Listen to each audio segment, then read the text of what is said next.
This story starts with world destruction, like many other manhwas.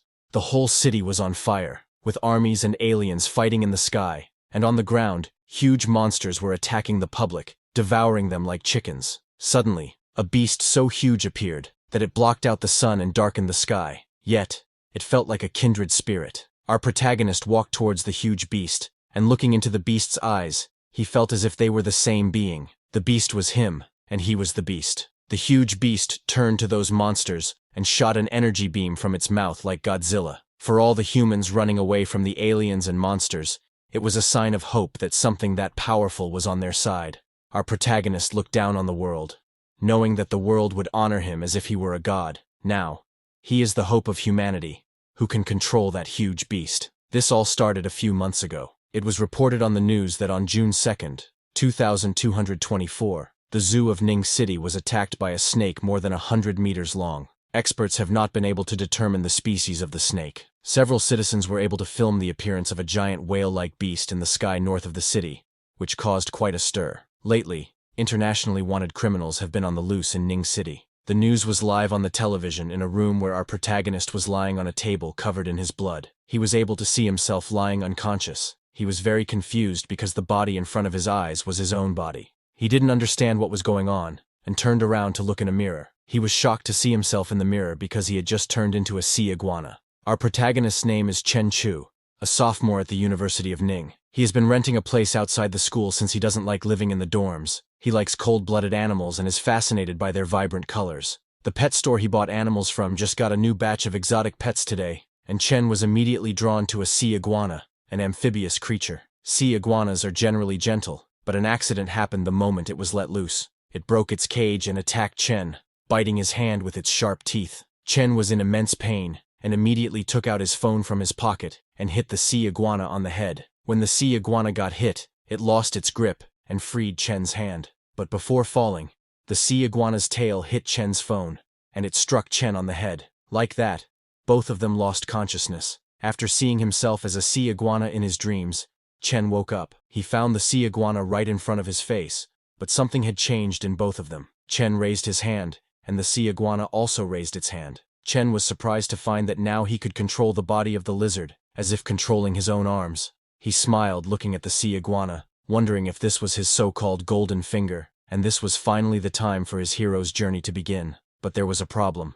Chen didn't know what his iguana buddy could do. He wondered whether he should go on a live stream to show off how smart his lizard was, or sell freshly dug up abalone or sea cucumbers. Thinking about all that, Chen got disappointed. He guessed he wasn't meant to be a main character after all. When other people received cheats, they either became powerful villains ordained by fate, or transformed into a tree that grew into the god of the universe. And here he was, stuck with a little lizard. While he was thinking all this, both his and the iguana's stomachs growled together. Chen was very hungry, as he hadn't realized he had passed out for the entire day. Looking at the iguana, he wondered what sea iguanas eat. His sea iguana was very curious, and started climbing on Chen's hand. Seeing that, Chen thought since it's a lizard, it should be fine with meat. He took out a packed steak from his refrigerator, and, with his amazing cooking skills, made a delicious medium-rare steak. When the sea iguana saw Chen's cooked steak, its eyes lit up immediately. It started eating the steak happily. Seeing it eat like that,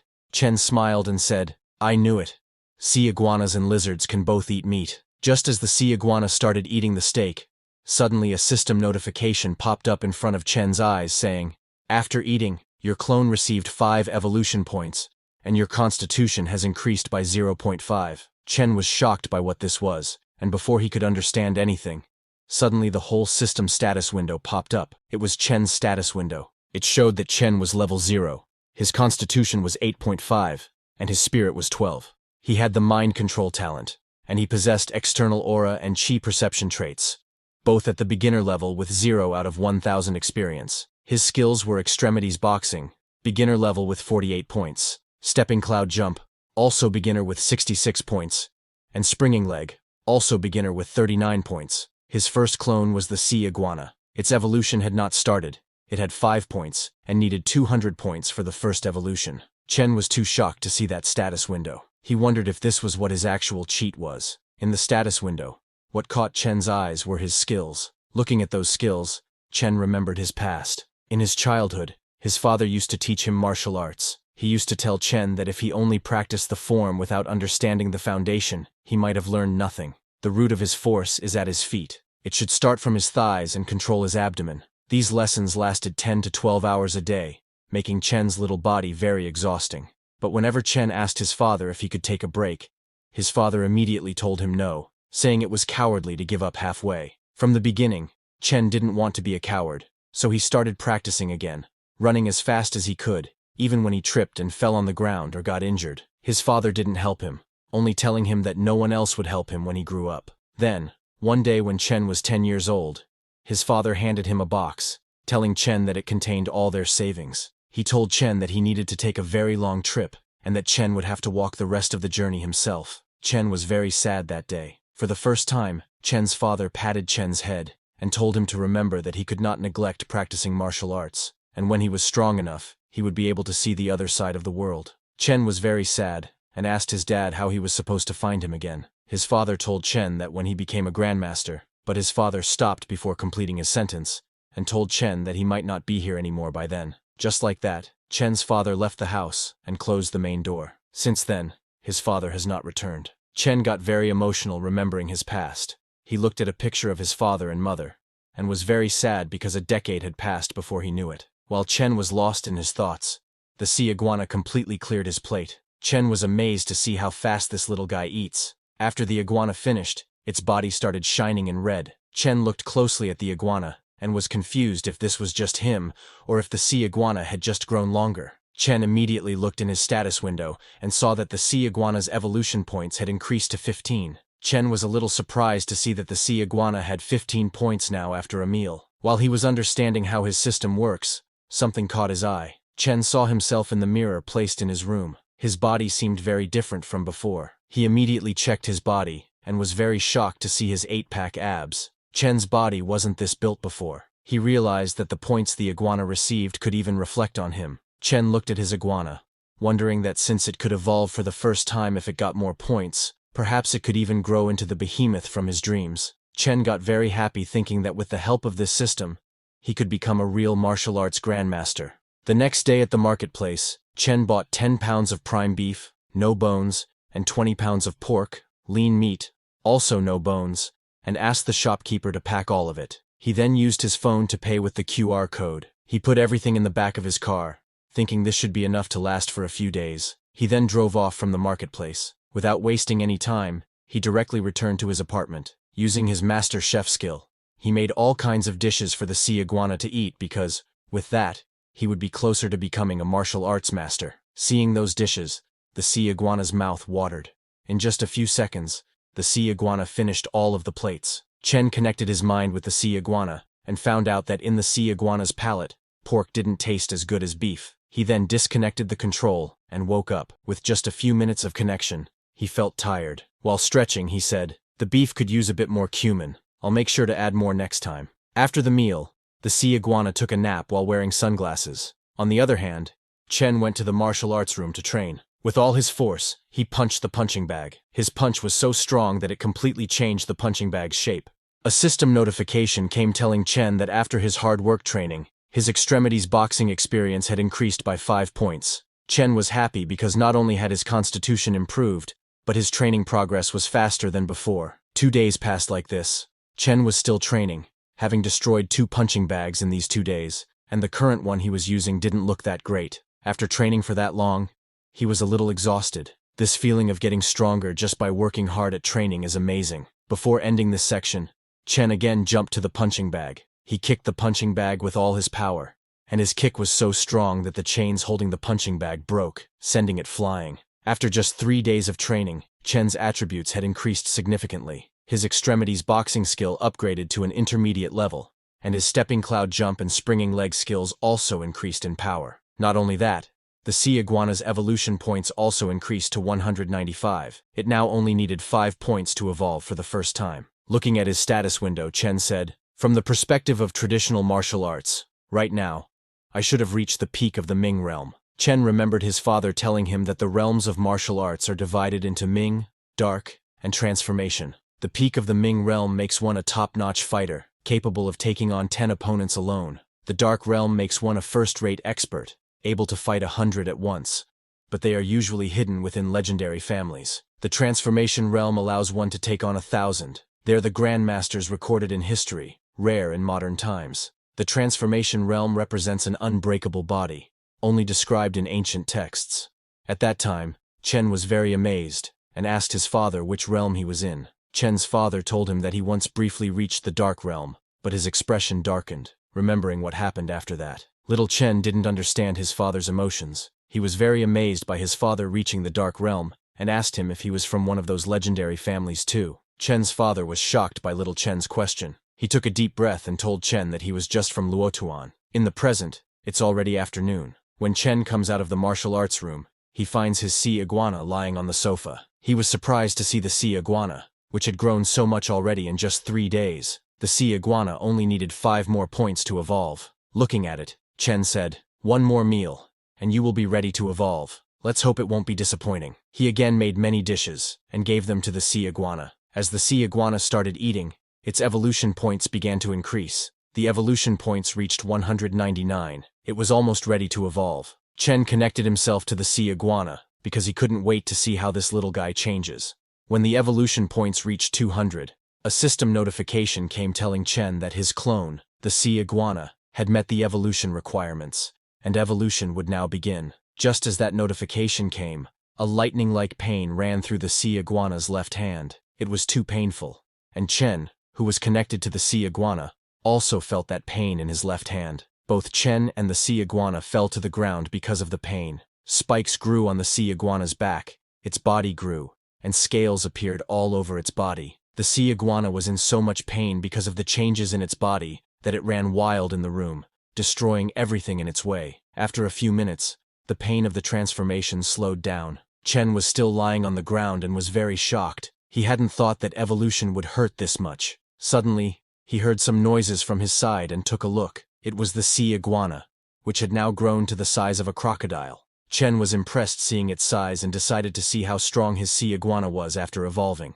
On Chen's command, the sea iguana turned with lightning speed and hit the punching bag with its tail. The punching bag burst from the sea iguana's tail attack. Chen was impressed because the evolved iguana now had extraordinary power. After the sea iguana's evolution, Chen's attributes increased again. His constitution doubled, and his spirit increased by 2. His external aura and chi perception traits also became more powerful. After completing the first evolution, the sea iguana needed 1,000 evolution points to evolve again. Chen was surprised looking at his status window as he hadn't expected that when the clone evolves, his main body's physique and attributes would directly double in growth. Looking at his status window, Chen was a little confused. He just didn't know if his attributes increased because his current strength was too weak, or if every time the clone evolves, his body's constitution would double. Chen smiled, thinking, if it's the former, then my strength will improve at a decent pace early on, but if it's the latter, that would be kind of terrifying. Currently, judging by traditional martial arts standards, Chen realized that he had just entered the Dark Realm. He activated his traits which allow him to unleash external energy. Seeing a red energy coming out of his body, Chen got very happy because now, he was officially a martial arts expert. But after looking into that energy, Chen understands that with training, 100 skill experience points a day is the limit. He thought that, since the improvements are mirrored, to further enhance his body, he will have to rely on the sea iguana. He again connected himself with the sea iguana, and when he released his energy, the sea iguana also released the same energy. Chen was shocked to find that even the iguana could release his external energy. Suddenly, the sea iguana got alert and looked in the direction of the main door. It felt someone's presence. That person started knocking on Chen's apartment door.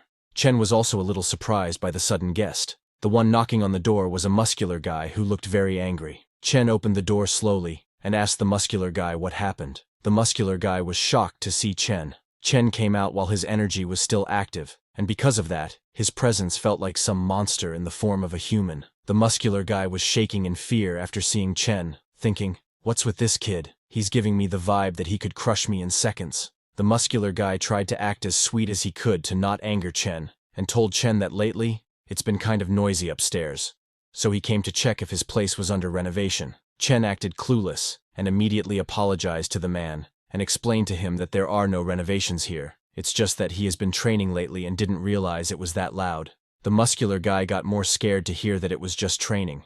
wondering whose training feels like an earthquake. He tried to take a sneak peek into Chen's apartment and saw that everything inside Chen's apartment was destroyed. It looked like an earthquake had happened inside. The muscular guy was too scared seeing all that. He realized that if he said something to Chen, it would not go well. He immediately turned around and said, "It's fine, no big deal." While leaving, he asked Chen if he could change his training methods a bit, like maybe something quieter. Chen apologized again and told the man that it was no problem. He would adjust his training methods from now on. The scared muscular guy thanked Chen and immediately went into the elevator to escape from there. After he left, Chen's sea iguana came out, which had been hiding on Chen's command. After checking that everything was okay and that the muscular guy hadn't found out about the sea iguana, Chen closed the door. Looking at his sea iguana's size, he realized that the sea iguana clone was too large and it was no longer suitable to keep indoors. He decided that it was about time to release the sea iguana clone into the sea. He took the sea iguana in his car and drove off to the nearest beach. When he got to the beach and checked that no one was around, he opened the door of his car and let the sea iguana come out. Even though it was a sea iguana, it was its first time seeing the sea in reality. After that, Chen connected his mind with the sea iguana, controlled its body, and went into the sea. When the sea iguana was underwater, Chen activated his energy sense. When the energy sensing was activated, Chen could see many sea creatures all around him. With the current energy sense, he could cover a radius of 10 meters around him. While he was exploring the sea and its animals, he saw a 5-eyed fish swimming. Chen was shocked to see that a fish actually had 5 eyes. He decided to make it today's first target. Slowly, he started following the 5-eyed fish, and when he got very near, he immediately jumped to attack. The fish was too shocked to see the sea iguana, and immediately went inside a hole in the ground. When Chen followed the fish into that hole, the 5-eyed fish came out suddenly to attack. Chen didn't give the fish any chance to deal damage and immediately attacked it. He bit the fish's stomach with its sharp teeth. After killing the fish, the sea iguana ate it. A system notification came telling Chen that after eating the mutated fish, his clone gained 10 evolution points. Chen's physique also increased by 1. Chen was surprised to see 10 evolution points because after evolving, eating normal food only provides 1 evolution point per meal, but mutated fish can actually give 10 points. Chen thought that with these kinds of mutated creatures appearing in the ocean, and considering the recent news, it seems like the world is far from peaceful. While roaming around, Chen noticed a mutated fish with 10 eyes and hunted it down. He killed that fish with its sharp teeth and devoured it, gaining more evolution points. After a few hours, Chen got a system notice that his clone had already reached the daily cap of 100 evolution points, and he could not gain more today. Chen was amazed to see that to human eyes, the ocean at night is cold and pitch black. But through the sea iguana clone's eyes, Chen saw that the underwater world is colorful and vibrant. As an amphibian, the sea iguana can stay underwater for a long time, but since it doesn't have gills, it still relies on lungs to breathe, so it needs to surface for air every now and then. While he was exploring, he saw a huge crack on the surface of the sea. He went into that crack and found a cave inside filled with air. Chen thought this spot looked pretty good and decided to have the sea iguana clone rest here. After disconnecting the mind control of the sea iguana, Chen said, "Since the clone is settled, it's about time for me to head back." While he was heading home, he saw a house in the middle of the forest. Chen was shocked to see that house. He could not believe that someone was actually living in this place. But before he could pass that house, he heard someone's voice asking for help. Chen understood that something might be wrong. His super hearing acted at the right time, but to not alert the bad guys, he didn't stop his car and went ahead. His decision was right because 2 thugs, one bald and one with blue hair, were looking at his car from inside the house. They checked carefully to see if Chen's car had left. Those thugs had kidnapped a girl whose screams for help Chen had heard. 2 thugs were checking outside, and one black-haired thug was preventing the girl from screaming. The bald thug kicked the black-haired guy, shouting, "How are you this careless? Didn't I tell you to watch her? You didn't even notice the cloth fell out of her mouth." The black-haired thug explained to his boss that it was so dark out here. How could he have seen it when they dragged her in? The bald thug understood that it wasn't his fault. He took a cloth and covered the girl's mouth, telling her to shut up and behave, or he would let the guys have their fun tonight. The girl was very scared and helpless. Little did she know that her savior had already arrived. Chen came by foot so that the thugs wouldn't get alerted. He immediately activated his energy sense, which allowed him to easily see what was happening inside the house and how many people were there. It worked like X-ray vision. He saw that inside, there were 2 thugs having a drink, and a girl who was tied with ropes. There was another thug standing beside the main door, eating something and busy on his phone. Seeing the scene from inside, Chen realized that it was either kidnapping or human trafficking. There were 3 men, and 2 of them had knives. Chen decided that it was best to deal with them within a minute. He gathered all his energy in his hand, and then smashed the main door of the house. When he smashed the door, the thugs were surprised, and immediately took out their knives. Chen didn't give them any chance to attack. He immediately kicked the black-haired thug in the stomach. That thug went flying and hit a wall behind with a solid impact. Shouting, "You piece of shit!" The bald thug jumped to attack Chen from behind, but Chen turned around with lightning speed and hit that thug on the chest with his elbow. Chen's attack broke that thug's ribs, sending him flying. But then the third blue-haired thug appeared and caught the bald thug from falling. He told the bald thug to take a breath, then came forward and took a martial arts technique pose, announcing his move as Yue Wang Fist. His name was Ning Fu, and he asked Chen for his move. Chen also took the pose of the martial arts technique his father taught him, announcing it as Luo Tuan 8 Extremities Boxing. Their fight started when Ning Fu used his Yue Wang Fist technique, Move 1, To Lu Fist, and attacked Chen. However, Chen easily blocked his fist and pulled Ning Fu toward himself. Just as Ning Fu was within range, Chen attempted to kick him in the face, but Ning Fu blocked Chen's attack with his leg. Then he used his Yue Wang Fist's Move 2. 2 horses joined Tang and punched Chen in the face with full power. His punch landed perfectly, making Chen realize that Ning Fu was an expert. Chen was falling but managed to balance himself and stop. Now Ning Fu was in his range. Ning Fu was surprised to see Chen still standing. Before he could react, Chen turned around with lightning speed and used his 8 Extremities Boxing's Iron Mountain Slam technique, slamming Ning Fu with his shoulder. Chen's attack was so powerful that Ning Fu went flying and hit the ground with a solid impact. Ning Fu was on the ground but smiled, thinking this was getting interesting. He stood up and told Chen he didn't expect that. After coming down the mountain, he would meet a real disciple of Luo Tuan 8 Extremities. Ning Fu admitted that the Iron Mountain Slam, an ultimate move of 8 extremities, deserved its reputation. But Chen told him it was a shame though. Confused, Ning Fu asked him what he meant by a shame. Chen walked towards Ning Fu and told him that he didn't expect to see a thug being halfway decent with Yue Wang Fist. What a shame that the disciple of Yue Wang Fist has gone on a crooked path, Chen said. Hearing that, Ning Fu started smiling. While standing, he said, "What are you so high and mighty for? You're just a student who doesn't know any better. I only understood after I left the mountain." He suddenly jumped to attack Chen, shouting, "In this world, if you want to get ahead, you have to do whatever it takes." Ning Fu abandoned his martial arts techniques and used his fingers to attack Chen's eyes. Chen was surprised but reacted in time and kicked Ning Fu in the face, sending him flying. Ning Fu went flying and fell on his face. After the battlefield, Chen's adrenaline went down, and he fell to the ground. Chen admitted that the battle between martial artists is truly dangerous. The pressure he felt from Ning Fu was way more than that of dozens of strong muscle men. Looking at his fist, Chen thought, "Too bad that my control over my strength is still inadequate. Things don't bode well for these 3 people. They all got serious injuries." Chen decided to practice mastering control over his strength somehow. After seeing all the kidnappers defeated, the girl started making sounds to call Chen. Chen went and freed her from the ropes. The girl was so scared she immediately hugged Chen. Chen comforted her, saying, "It's all right now.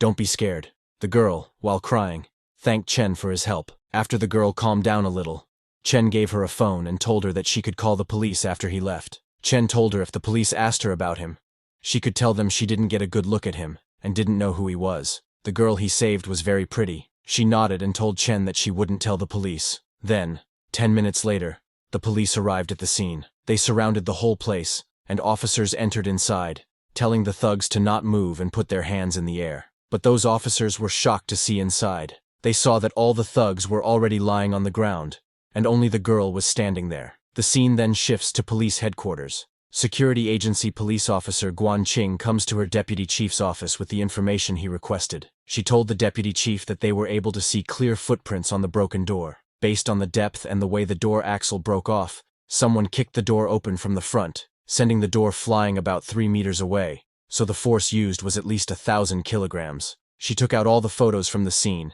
and told the deputy chief that among the kidnappers, 2 of them died instantly, and the one left has entered a vegetative state after suffering a major concussion. According to the kidnapped girl, Lin Rongya, the person who helped her was wearing a mask in the night, and she couldn't tell what they looked like. The deputy chief of the security agency looked at those photos and got confused, asking how this could be. The most force the king of boxing was able to exert was 800 kilograms on a machine in boxing. In real life, it's unheard of for this amount of force to be reached. Officer Guanqing agreed, saying, "It's true that this guy's strength is inhuman, although stranger things have been happening lately." While they were talking, suddenly thunder struck above the city. Looking outside his window, the deputy chief said a storm is coming. He was not talking about the weather.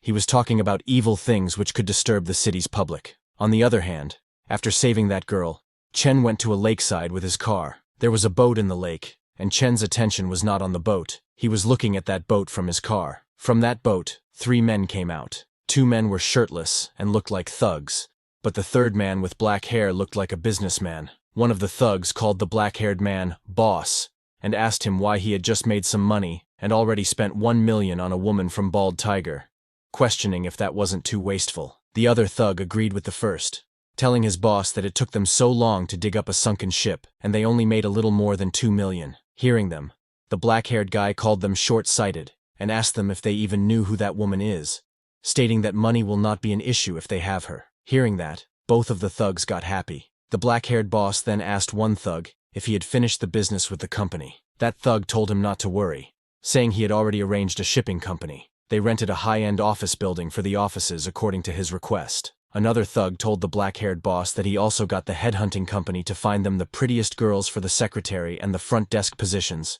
and he would not be disappointed. Hearing that, the black-haired boss smiled and said, with the underwater breathing ability he had awakened, as long as they find the position of a sunken ship, they can get all the treasures on shore.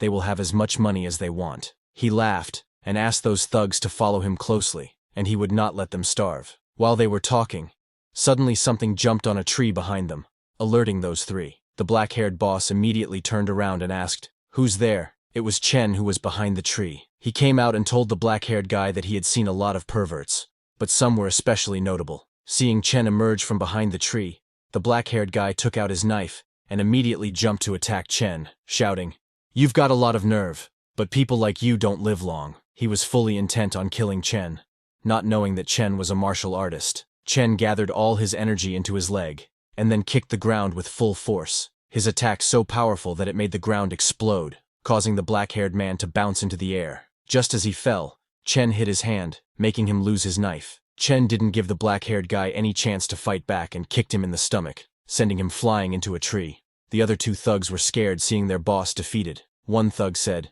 "It's impossible. The boss has become way stronger and faster after he got his superpower. He can defeat 5 guys easily." The second thug said it's not good and suggested they run away, but before they could escape, Chen hit the back of their heads, making them lose consciousness and fall to the ground. After taking down those 2 thugs, Chen turned to the black-haired guy and asked him to look at him. The black-haired guy was scared and asked Chen what he was doing. Chen was going to test out his mind control power. He activated the mind control skill and asked the black-haired guy for his name and occupation. Looking into Chen's eyes, the black-haired guy's mind was controlled by Chen and turned purple. He came to Chen and told him that his name was Zhang Changshu. He owned a ship, smuggled for a living, and a month ago, he acquired the superpower to breathe underwater. Hearing the black-haired guy spill everything about himself, Chen was pleased because his mind control was very effective. The black-haired guy was now essentially a puppet under his control. He continued and told Chen that he raided sunken ships in the depths and exchanged any treasure he found for money with rich folks. After the black-haired guy had told him everything, Chen canceled the mind control. Just as the mind control ended, the black-haired guy's broken hand started hurting like crazy, and he fell to the ground. He called Chen boss and asked him what happened to his hand. Chen was confused and told him that he must have broken it himself accidentally. Hearing this, the black-haired guy again called Chen boss and said he understood. Realizing that his mind control had also affected the black-haired guy's judgment, Chen told him to rest a bit on the boat first and said he would be there in a sec after he woke up the other 2. The black-haired guy followed his order. Chen knew that to raise his lizard, he needed a huge amount of food, and Zhang Changshu, who had a ship and often worked with rich people, could be a source of funds. Chen thought perhaps he could use his company to raise his lizard. He again used the mind control skill and controlled the other 2 thugs. The effect of Chen's mind control was amazing. There was some resistance when he tried to control Zhang Changshu, but it was very easy with the normal thugs. It was extra effective towards weak-minded people. A few minutes later, Chen went to the ship the black-haired guy had mentioned. A man wearing glasses, who also worked on the boat, asked the black-haired guy who Chen was. The black-haired guy told him that Chen was his boss, and they had to be respectful to him. Hearing this, all the men on the ship greeted Chen respectfully. Then the black-haired guy asked the glasses-wearing man to prepare the contract for transfer, stating, "This is my boss's ship now." Within a few minutes, the man with glasses prepared the transfer contract and handed it to Chen. Chen took the document and told the man with glasses to wait for him at the office the next day. He then told the black-haired guy that since he was injured, he should follow Chen to the hospital. The next day, early in the morning at sea, Chen continued his hunt with his sea iguana. The sea was a haven of limitless food, and the sea iguana hunted and ate many fish. Meanwhile, in the gym, Chen practiced his boxing techniques. As the sea iguana continued to hunt in the sea and gain evolution points, Chen also gained constitution points. However, Chen knew that he couldn't rely solely on his iguana clone to increase his power. He needed to train more as well. After 2 battles, Chen felt that his control over strength had improved.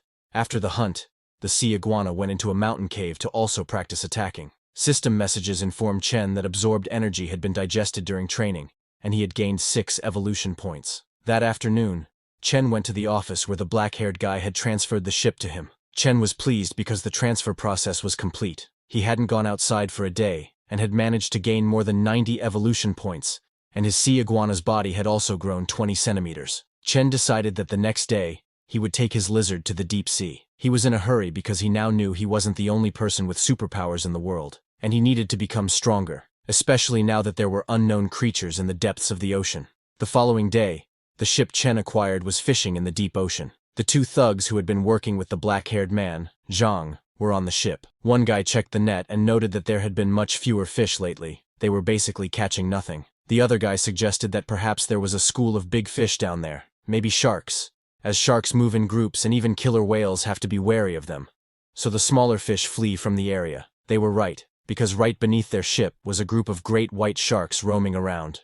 Chen's sea iguana, which was also following the ship to the deep sea, encountered these sharks. As soon as the sharks saw the sea iguana, they immediately attacked it. A great white shark took the sea iguana into its mouth and tried to bite it. But just as it tried to bite, the sea iguana raised its spikes, hurting the shark. The shark died, and seeing this, the others got scared and ran away. Then Chen's sea iguana started eating the dead shark's body, gaining 10 evolution points. Chen, connected to the sea iguana and sharing its senses, tasted the white shark's meat and thought it was too tender. After eating the shark, Chen received a system notification stating that his clone had met the evolution requirement and asked if he wanted to evolve the sea iguana. Chen was surprised to find that he could now choose to evolve. He confirmed the evolution, and the sea iguana came out of the sea to begin its transformation. Bolts of evolutionary lightning traveled into the sea iguana's body, causing it immense pain.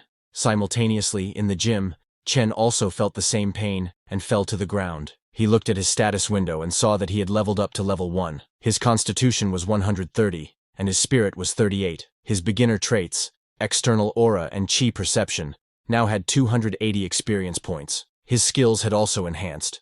They were all now intermediate. His 8 extremities. Boxing skill had 370 experience points. His stepping cloud jump had 290, and his tan leg technique had 370 points. Chen's clone had evolved into a scale-armored spiny lizard, a newborn ferocious beast, trying to evolve into a ferocious beast lord. It had evolved twice, and needed 5,000 points for the next evolution. It also acquired an ability named Water Affinity. Chen's body had become more muscular. He was happy because he had made a breakthrough, and his constitution was 13 times that of a normal person, reaching a level equivalent to great success in the dark realm in ancient martial arts. However, looking at his status window, Chen was slightly disappointed that his constitution hadn't doubled even after evolution, but this confirmed that it had doubled the last time, because his base stat was low. He looked into the sea iguana's details, and noticed that it now had water affinity, but he didn't know anything about it, and wondered what it meant to have water affinity. Chen then connected himself to the sea iguana, and was surprised to see its body size. The sea iguana's body had become much larger, its bone density a few times more than before, and its weight had reached 4 to 5 tons. Its power had doubled,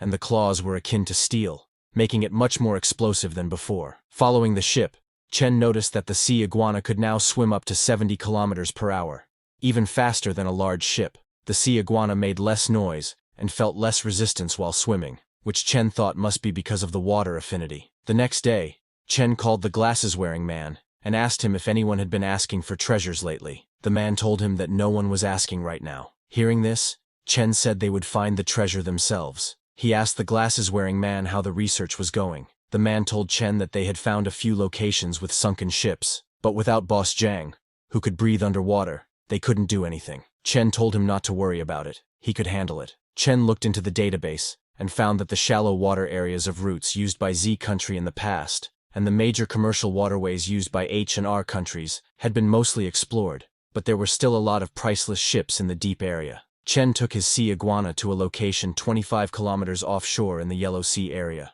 Connected to the sea iguana, he checked that he could now breathe deep underwater after this evolution, and his perception had also improved. He could feel the area up to 20 kilometers around him. He was confident that he was now ready to go after tidying everything up. Then he disconnected the connection with the sea iguana, looked at his phone, and saw that it was almost 11 o'clock. He decided to get some food to treat himself, thinking, isn't the point of raising a clone to enjoy life?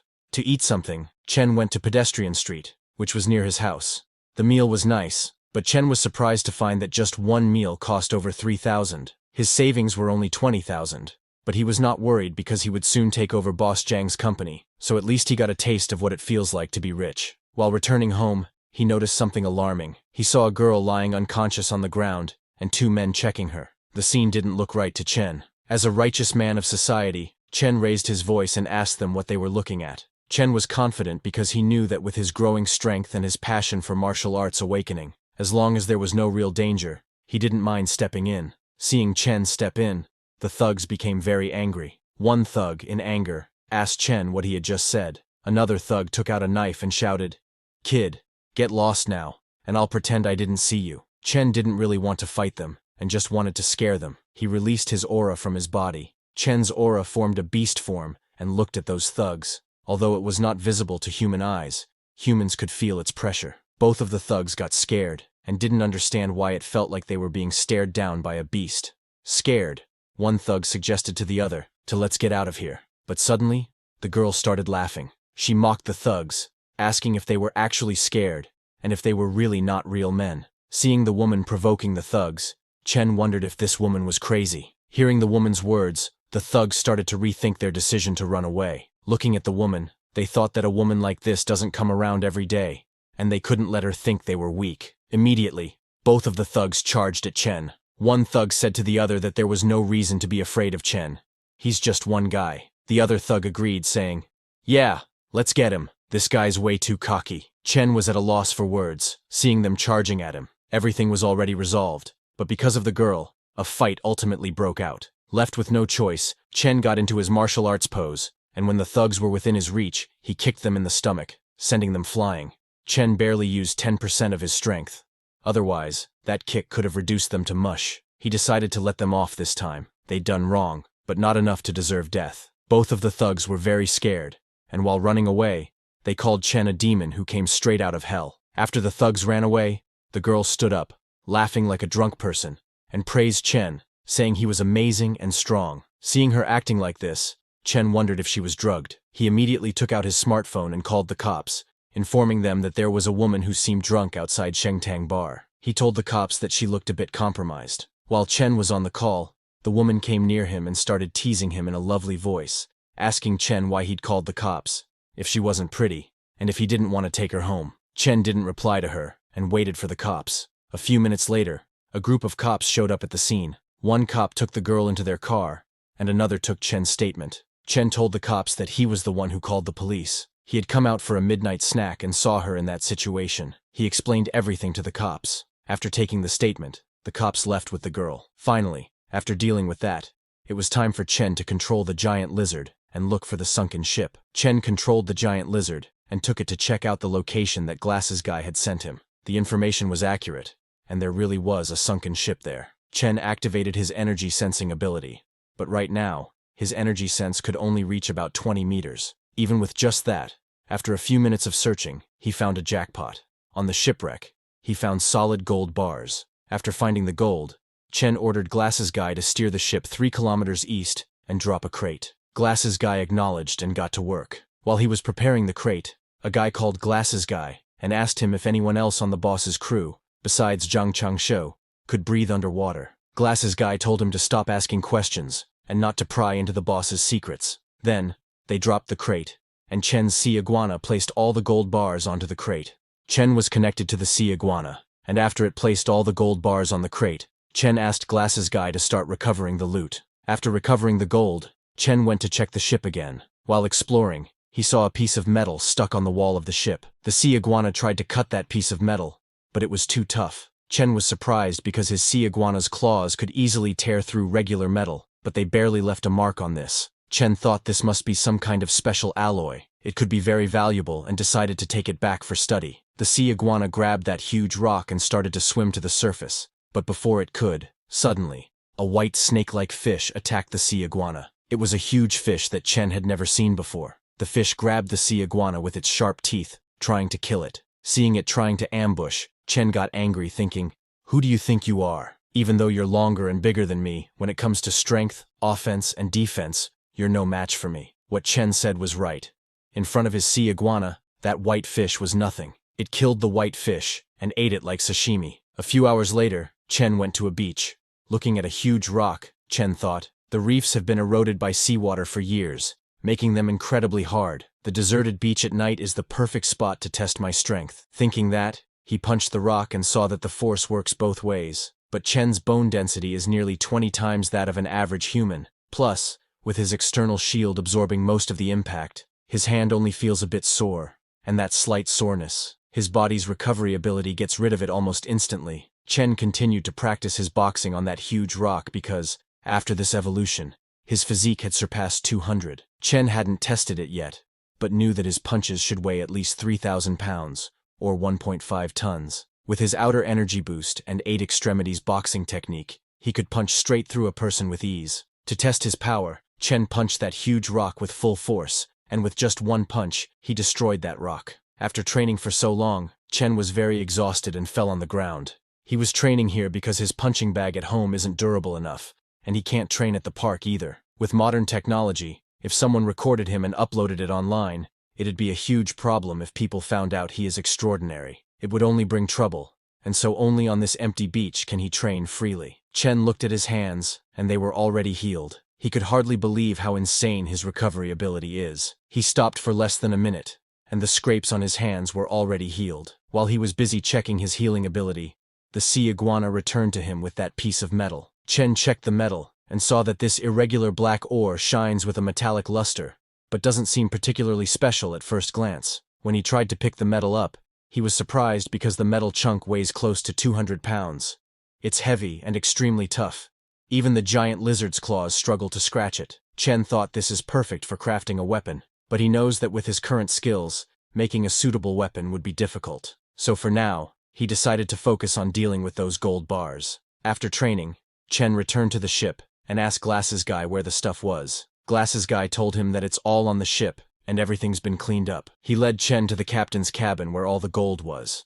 While Chen was checking the gold, Glasses Guy asked him how much money it is worth. He was amazed to see all that gold, saying he had never seen so many gold bars in his life. Chen told Glasses Guy that the gold bars don't have any markings, so they must have been privately minted, which means they can't sell them as antiques. The next day, after doing some research, Chen found that there is a shop in bustling downtown where he can sell the gold on the black market. Just as he entered, the receptionist welcomed him. Chen immediately asked her if they buy gold here. The receptionist told him they do, and asked him if he was selling rings or necklaces. Chen showed her the gold bars from his bag, and told her that he wanted to sell these. The receptionist was quite surprised, saying it was quite a lot of gold. She asked Chen to please come upstairs, and she would take him to meet their manager. When Chen went upstairs, he met the manager of the shop. He greeted, and asked Chen for his name, and how much gold he was selling. Chen introduced himself, then opened his bag and told the manager that he wanted to sell all this gold. Seeing all that gold, the manager told Chen that he would need to have his team check the quality of the gold. He asked Chen to please wait a moment. The manager's staff got to work and started checking the gold while Chen sat on the sofa waiting for them to complete. After a few minutes, the manager came back and told Chen that his gold bars weigh a total of 11,250 grams. Since they're not very pure and privately made, they were offering 400 yuan per gram. He asked Chen if this works for him. Chen knew that privately made gold is hard to sell, and the price the manager was offering was right, so he made the deal. After all the necessary processes, Chen got a message from his bank that his account had been credited with 4,500,000 yuan. Chen then left the shop, and while driving home, he saw many people returning from their college or work. Seeing them, Chen thought, people my age are still hustling through college, while I can make millions from just one adventure. This all felt too surreal to Chen, who has been poor all his life. After getting that much money, Chen decided that first, he should get a better car because his current car has such a low chassis, making it terrible on the bumpy coastal roads. He went directly to a luxury auto showroom. Glasses Guy also went with him, and both of them started looking for the perfect car that Chen could use daily. While they were checking cars, some new customers entered the showroom, a black-haired guy and his red-haired girlfriend. When Chen saw the girl, he immediately recognized her because she was his ex. Back then, Chen had spent a fortune trying to win her over. And what did she do? She chased after wealth and status, living it up with rich boys. When the red-haired girl saw Chen, she mocked him by telling her boyfriend that the guy over there is the loser who used to chase her. Hearing that, her boyfriend laughed at Chen and asked, "What's a broke college kid like you doing in a luxury car showroom?" Glasses Guy got very angry, asking them who they were calling broke. But Chen stopped Glasses Guy, telling him not to mind them. Seeing Glasses Guy angry, the black-haired boy said, "Are we not allowed to say the truth? Aren't you just a broke college student? This isn't a place you can afford, is it?" The red-haired girl told her boyfriend not to waste time on him, and let's go look at cars. She went and picked a red car, telling her boyfriend that she wanted that one. Her boyfriend got scared when he saw the expensive car. He tried to make excuses, saying, "Let me check it out for you." He was thinking that money is for impressing women. He only gets a few tens of thousands a month for spending. So how could he actually buy her a luxury car? On the other hand, Chen checked out a white car. Looking at the car, Chen thought, this car has a high chassis and can carry stuff. It should meet all my needs. He told the saleswoman that he wanted this car and would pay by card. The saleswoman told Chen that this car costs 2.38 million yuan and asked if he would be paying by card or in full. Chen told her that he would pay in full. The red-haired girl was shocked to hear that Chen was paying by card for that car and that the car was 2.38 million. But her boyfriend came over and told her that Chen was just pretending, saying there was no way he had 2.38 million in his account. Hearing that, the red-haired girl agreed, telling him that back then, Chen couldn't even afford anything but instant noodles for weeks just to chase her. They made fun of Chen, calling him a broke student who was pretending to buy a luxury car. The black-haired guy came over and told Chen that there was no need to put on a show because it'd be embarrassing if his card gets declined. Glasses Guy told the black-haired guy that it's none of his business. He asked the black-haired guy what he would do if Chen could afford that car. The black-haired guy told Glasses Guy that if Chen could afford it, he would call him Dad right there, but if Chen couldn't, then Chen would have to call him Dad. Glasses Guy immediately accepted the deal. The red-haired girl was laughing at Chen, thinking he was acting like he could really afford it but was just bluffing. After a few minutes, the salesgirl returned and handed Chen his card and the car key, saying, "The car is yours now." Chen thanked her, and then looked at his ex-girlfriend and her new boyfriend. The boyfriend was shocked to see that Chen actually bought the 2.38 million yuan car. The red-haired girl was also very confused, wondering how Chen had become so rich. Glasses Guy grabbed the boyfriend by the collar, asking, "Aren't you going to keep your word and call our boss Dad?" But then Chen intervened and told Glasses Guy not to waste time on people like this. While leaving with Chen, Glasses Guy told the two that his boss is too kind. If it were up to him, they wouldn't leave here today without saying Dad. The black-haired guy was very embarrassed, and the red-haired girl was speechless. When Chen drove off in his new luxury car, she chased after him, asking him to just hear her out, but Chen didn't stop. Seeing her chasing Chen's car, a saleswoman commented, she thought she found a rich guy but missed out on someone with real potential. Another saleswoman standing beside agreed, saying, "That's just how people are. They regret only after losing something."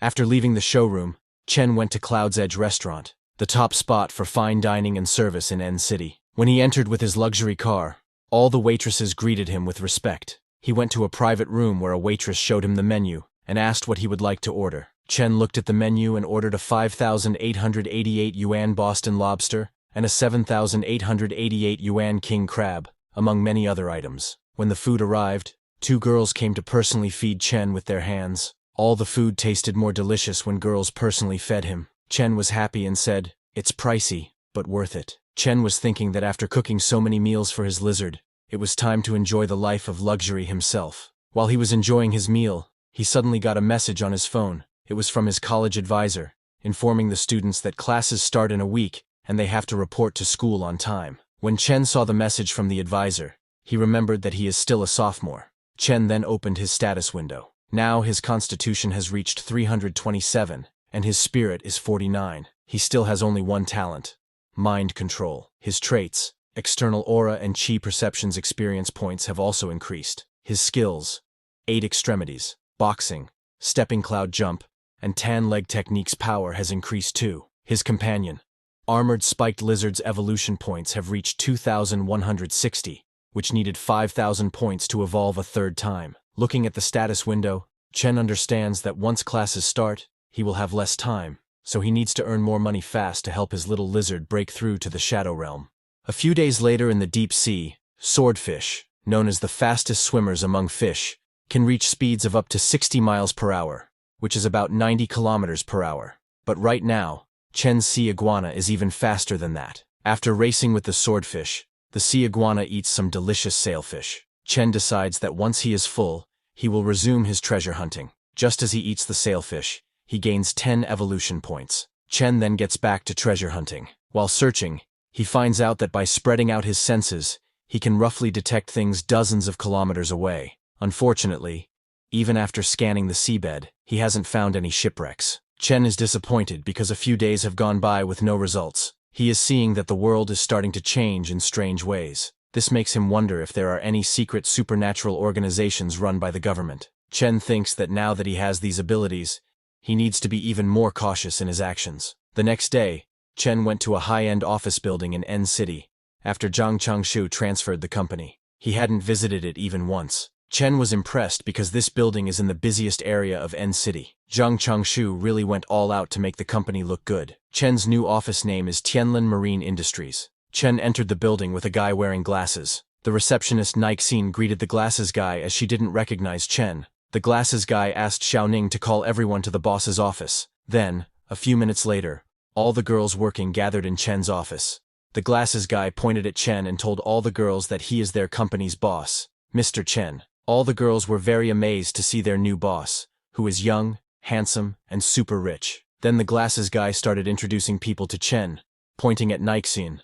The glasses guy told Chen that she is their receptionist. Nixin greets Chen while blushing. As the introductions continued, a very attractive girl comes and gives Chen his coffee. The glasses guy introduced that girl as Chen's personal secretary, Su Lengyu. But Chen was busy reading documents, and told Su Lengyu to leave the coffee on the table. Chen was surprised to see that even though it's just a shell company, it's surprisingly well equipped, and it costs hundreds of thousands to maintain this company every month. Chen understands that he will need to search for more shipwreck treasures. Chen called the glasses guy, and told him to end the introductory meeting here, and have everyone get back to work. He ordered the glasses guy to head back to the ship, and keep an eye on things for now. The glasses guy said, "Okay," and left. Chen knows that the mind control effect is stable for now, but subconscious hypnosis isn't foolproof. He understands that he needs to make sure they don't interact too much with the outside world. Chen then took the coffee, and was enjoying it while looking out the window. But suddenly he got a system notification that he had gained 0.7 constitution points.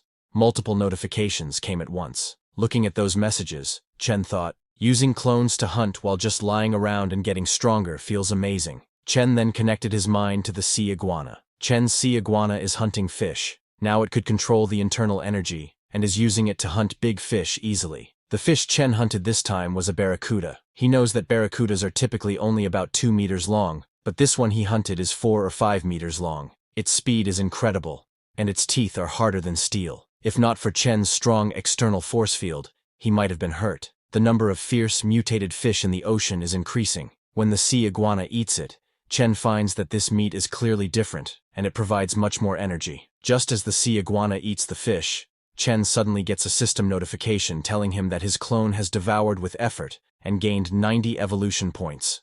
Chen also gains 9 constitution points. As that message comes, Chen's internal energy activates itself, and his body becomes more muscular. Chen feels that something's off. He realizes that this fish definitely has something unusual about it. Now, his muscles and bones are enhancing, and the increase is 10 times what it used to be. After seeing its effect, Chen looks for that fish, but it's a shame that in such a vast ocean, that mutated fish seems to be the only one of its kind. On the other hand, at Tianlin Marine Industries office, receptionist Nixin asks Su Lengyu if she thinks the boss has a significant other. Su Lengyu smiles and asks Nixin why she is asking, and if she is planning to make a move on him.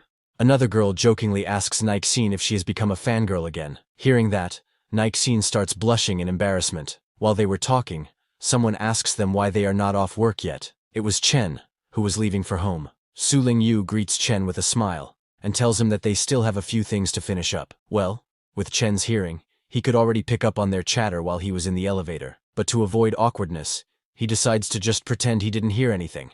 Chen smiled and told them that since everyone's working so hard, dinner's on him tonight. Hearing that, everyone gets very happy. Chen and all the girls went to Cloud's restaurant. Nixine was very impressed, seeing Chen's luxury vehicle worth over 2 million. All the girls were amazed to see such a lavish restaurant. A waitress comes to take their order. Chen ordered the food, and its total came to 50,000. Chen just swiped his card and paid for the food. All the girls were shocked to see Chen making a 50,000 payment as if it's nothing. They all wondered which rich family their boss is from, as he is just throwing money around. They all thought that if they follow a boss like this, there's definitely a bright future ahead for them. Chen told the girls that he has something to handle tonight, so after dinner, he will get them all a ride back. All the girls thanked him, and they enjoyed the food together. Then, after driving all the girls home, Chen went to a deserted rocky shore. The sea breeze was so soothing that it lifted Chen's spirits. He started practicing his boxing on the rocks. He hasn't stopped training during this time, and his physique is now over 20 times that of an average person. Now, Chen's punch strength exceeds 2 tons, and with the external force field, his strength doubles, making his punches close to 5 tons. But the stronger he gets, the harder it is to control. Chen's footing wasn't steady, and he lost control again and again. This makes him realize that he needs to keep training to get used to his strength. While he was training, he suddenly noticed a boat. He was surprised to see there are people in such a remote place so late at night. There were some thugs on the seacoast waiting to receive the boat. The receiving thug asked the thug from the boat if he didn't trust him yet, noting that they had done so many deals together. The thug from the boat replied that it's just that the heat is on right now, and he reminded the receiver that the rules are as usual. Money first, then the goods. Chen was spying on them while hiding behind a rock, understanding that it was a D-grade deal, but they were armed, so he needed to be cautious. The receiver's men checked the goods and told their boss that it was top quality. Hearing that, the receiver gave the thug from the boat the money and shook hands, saying it was a pleasure doing business with him. While leaving, the receiver thug told his men to be careful because things are tight lately. His men assured him not to worry, saying, "Boss, we only work through single channels. Even if something goes wrong with the goods, they won't be traceable." Those thugs thought no one could catch them. Little did they know that Chen was coming for them. Chen approached with lightning speed, punched one thug on the neck, and kicked another one at the same time. The thug's boss was surprised to see Chen, and he immediately took out his gun to shoot. But before he could aim or shoot, Chen reached the thug boss and punched him in the face, sending him flying. In 5 seconds, Chen knocked down all 3 of the thugs. All 3 of them died immediately after getting hit by Chen. But Chen didn't feel sorry because he knows that these people have lost all humanity, so taking them out is practically doing a public service. On the other hand, in the sea, the thugs who were leaving on the boat saw something approaching them at high speed. It was Chen's sea iguana who came at high speed and hit the thug's boat from below. In front of the sea iguana's strength, the boat didn't last long and broke into 2. All the thugs were very shocked. They didn't understand what was going on. Did they run into something big? When the ship broke down, all the thugs fell into the sea. When they fell in, they saw Chen's sea iguana, which was 2 meters long and looked like some sea monster. Seeing that, all the thugs got scared and started running towards the coast shouting, "There's a monster! Somebody help!" One by one, Chen's sea iguana started hunting those thugs who were running away. Realizing that there was no way they could run away, a thug took out his gun saying, "Not like we can run away anyway. Let's go all out. I don't believe you can dodge a bullet." He aimed at the sea iguana and shot, but the bullet just bounced back after hitting the sea iguana. Seeing that, those thugs got even more scared, and before they could do anything, Chen's sea iguana attacked them. In a few seconds, it killed all the thugs running away from him. After killing them all, the sea iguana grabbed the suitcase in its mouth that those thugs got from the receiver thugs and returned. Sometime later, in Chen's room, Chen opened the suitcase, and it was filled with money. 1 stack of bills is 10 grand. 300 stacks means 3 million. Looking at all that money, Chen thought, cash laid out in front of you feels so much more real than numbers on a bank card. The scene then shifts to the next morning at a cafe. Chen went to the cafe with his secretary, Su Lingyu. All the men in the cafe were amazed to see a stunning woman like Su Lingyu, who gives off a cold, untouchable vibe. She was every man's dream girl, but Su Lingyu didn't even glance at those men, and went to Chen with some papers, asking, "Boss, please sign this." Hearing this, everyone became very jealous, wondering, is that her boss? He looks so young. Chen then stood up and said in a serious tone, "Let's go back to the company. Notify everyone. Meeting time." When people saw Chen's demeanor, they thought, this young man feels as unmovable as a mountain. His presence is terrifying. Later, at the meeting room, Chen pointed at a graph and told his workers to handle every little detail well, and they would be the company's heroes. As long as the company's performance keeps going up, by year's end, everyone gets a big bonus, he stated. While Chen was talking, he suddenly received a voicemail from his school telling him that today was the last day to register for school, and he was the only one left in his class. Hearing the voicemail, Chen sent a sorry message to his teacher saying he would head over right now. Chen turned to leave while telling everyone that he needed to go register at school, and since there wasn't much to do today, everyone could leave work early. He also instructed that while he was not there, Su Lengyu would handle all company matters. Niaxin asked in shock, "The boss is still a student?" Another girl standing beside said, "Boss seems so composed. I thought he was some rich heir raised with perfect manners." The scene then shifts to N University campus. When Chen arrived there in his new luxury car, everyone was shocked, wondering if Chen was actually a rich kid. A guy recognized Chen's car and told other students that his car was worth over 2 million. Suddenly, this news started circulating on N University's campus forum. A video of Chen was posted on the forum saying, on the last day of new student registration, a tall, rich, handsome guy shows up in a car worth over 2 million. Many people commented on the post. A student from Chen's class recognized him and commented, "Isn't that Chen Chu? He got so handsome over the summer." Another guy commented saying, "Who cares about how handsome he is? Driving a car worth 2 million? His family must be billionaires." A yellow-haired girl in very revealing clothes was looking at the university's campus forum, and when she saw Chen's photo she thought, he looks so familiar, especially his eyes, black and white like stars, radiating a sharp brilliance. While reading the comments on Chen's post, she saw a comment saying, "He's not a freshman, he's a sophomore in the finance department. He's starting his junior year now. His name's Chen Chu." The yellow-haired girl was surprised to hear that Chen is in the finance department, and is in the same year as her. After completing his registration, Chen was heading home, thinking that his body and strength were improving quickly, but he only knew 8 extremities, cloud steps, and tan leg technique. He realized that he needed to learn new skills to better control and use his current power. While walking, he saw some students practicing martial arts. Seeing them, Chen thought, someone like that, I could squash them with a single slap. Chen understands that those fancy moves are not for him. If he wants control, he just has to keep training himself. So, after leaving the school, Chen didn't go home, but went to Longteng Steel Company. He told the receptionist there that he wanted to custom order some steel, about 100 tons or more. Hearing that, the receptionist asked him to please follow her to the VIP lounge, and she would get in touch with their sales manager. Chen went to the VIP lounge, and after waiting for a few minutes, the manager came. The manager greeted Chen and asked him what kind of steel he would like to order. Chen told the manager that he wanted a steel pillar, 2 meters in diameter and 5 meters tall, and a few steel blocks, weighing 1, 5, 10, and 20 tons each. Hearing that, the manager calculated and told Chen that based on his requirements, the total weight was about 200 tons, and the estimated cost was around 700,000, but the final price would depend on the finished product. Chen told the manager that it was fine, and asked him to proceed with signing the contract. The scene then shifts to the next morning, at Zhang Changshuo's makeshift dock. The glasses guy showed Chen a large building, and told him that this whole area was Chen's warehouse. Seeing that, Chen praised the glasses guy, and told him to head back, as he wanted to look around by himself. Glasses guy said yes, and left. Then, while Chen was looking around, he suddenly got a notification saying his clone had gained 8 evolution points through diligent eating, resulting in 0.8 constitution points. Seeing those messages, Chen thought that there are stages like Ming,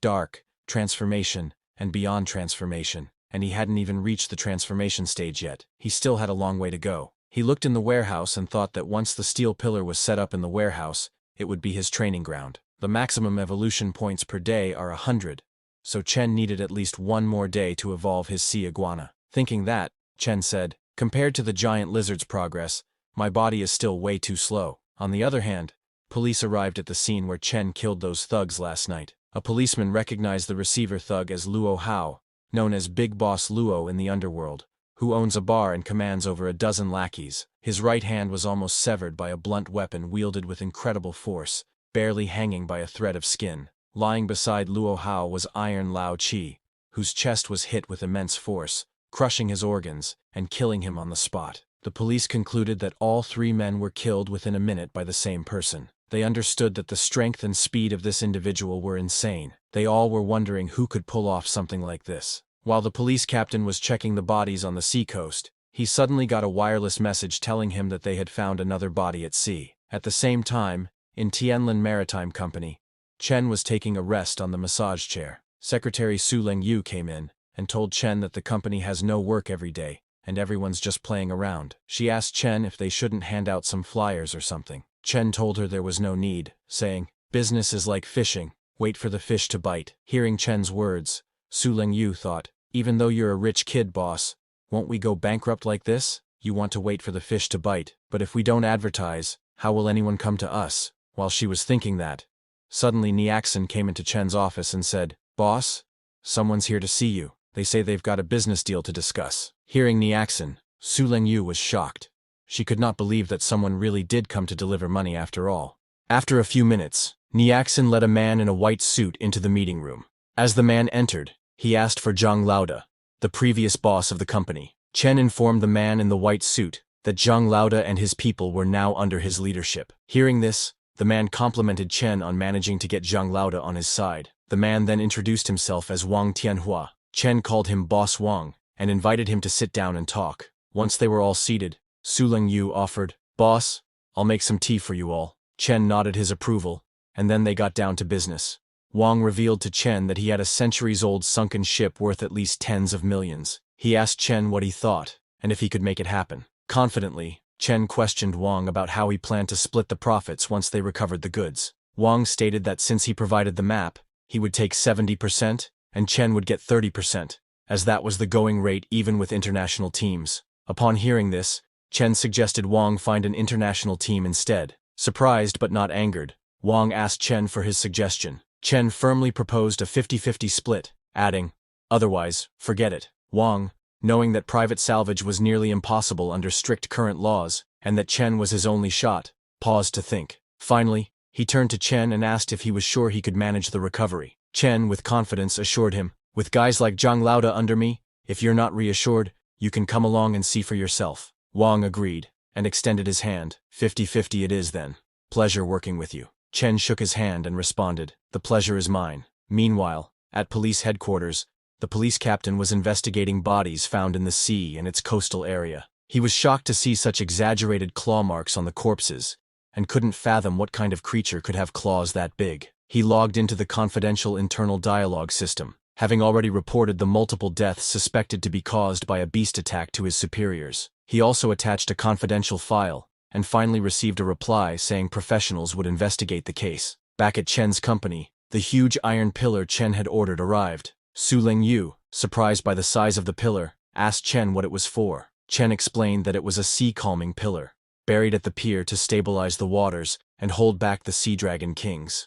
Su Lengyu was amazed at her boss's knowledge. After paying for the iron pillar, Chen checked his account balance, which was only 321,800. Seeing his balance, Chen thought to himself, "Money just flies away. Now I'm down to this little." Sometime later, Chen went to Bixi Garden Complex, where his secretary, Su Lengyu, lived. She came out of the car and said, "Boss, sorry to trouble you again. Why don't you come upstairs for some water?" It was a signal from her, but Chen declined, mentioning he had something else to do soon, and then he left. When Chen left, Su Lengyu felt very embarrassed, thinking about how bold her invitation had been. She became even more embarrassed when she suddenly remembered that her underwear was still lying around on the sofa. Meanwhile, the reason Chen declined Su Lengyu's invitation was that at dinner earlier, he had accidentally snapped his chopsticks. This incident made him realize that he still needed to practice controlling his strength. So, after leaving Su Lengyu, Chen didn't directly return to his home but went to the seacoast instead.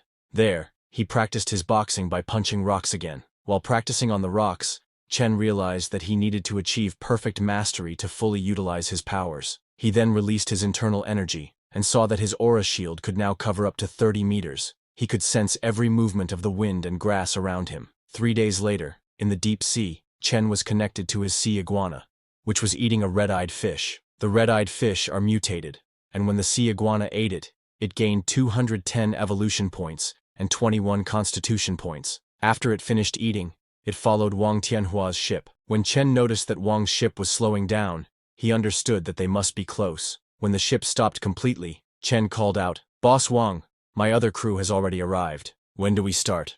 Wang, impressed by Chen's quick work, asked Chen to let him prepare, saying they would begin tonight. Chen agreed and returned to his training. After hard work, he gained 15 aura control experience, and with aura enhancement, his strength multiplied.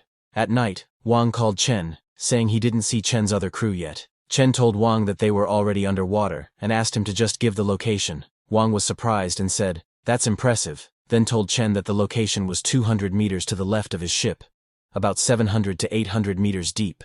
After hearing the location, Chen connected himself with the sea iguana and went to that location. But in that depth, even with the sea iguana's constitution, the water pressure made Chen uncomfortable. Upon arrival at the location, he saw that there was nothing there. Chen called Wang and told him, 800 meters deep, within a 200-meter radius, and there's nothing. Wang was surprised to hear that Chen had already searched the area, as it was just too fast. Wang could not understand how it was possible that Chen scanned 700 to 800 meters deep in just 20 minutes. Wang's secretary checked on his laptop and told Wang that after hundreds of years, the location had likely shifted. He told his boss to try moving about a kilometer east. Wang apologized and asked Chen if he could check about a kilometer east. Upon hearing that, Chen led his sea iguana to the new location. When he reached the new location, Chen activated his external energy and scanned the whole area. This new location was correct.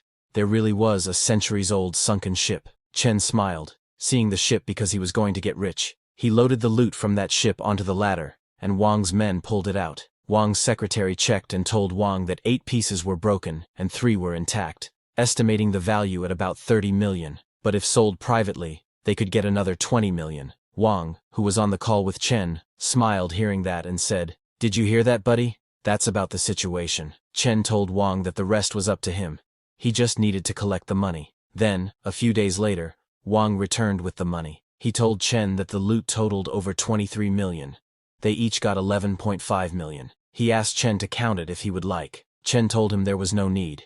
He trusted him. Hearing that, Wang laughed, calling Chen a straightforward guy. He told Chen that they would contact him next time they had info on a sunken ship. Looking at all that money, Chen thought, now my money problem is solved, but my strength is still too weak. I need to train to the point where sniper bullets and grenades won't affect me before I can try riskier moves. The next day at Tianlan Marine Industries, when Chen arrived at the office, Niaxin told him that someone had submitted a resume yesterday. They claimed they could bring 200 fishing enthusiasts every month for a 50,000 monthly salary. Chen asked to see it, and Niaxin handed him the resume highlights. Chen saw that the new guy was a member of the Fishing Association and knew many insiders in the field. When Chen saw that, he immediately realized it was a scam and told Niaxin to reject it because he was a scammer. Niaxin then asked him why he hadn't been to the office these past few days. Chen told her that he had a big project and made a few million casually. Hearing that, Niaxin was amazed and said, "Boss, you're amazing." Chen smiled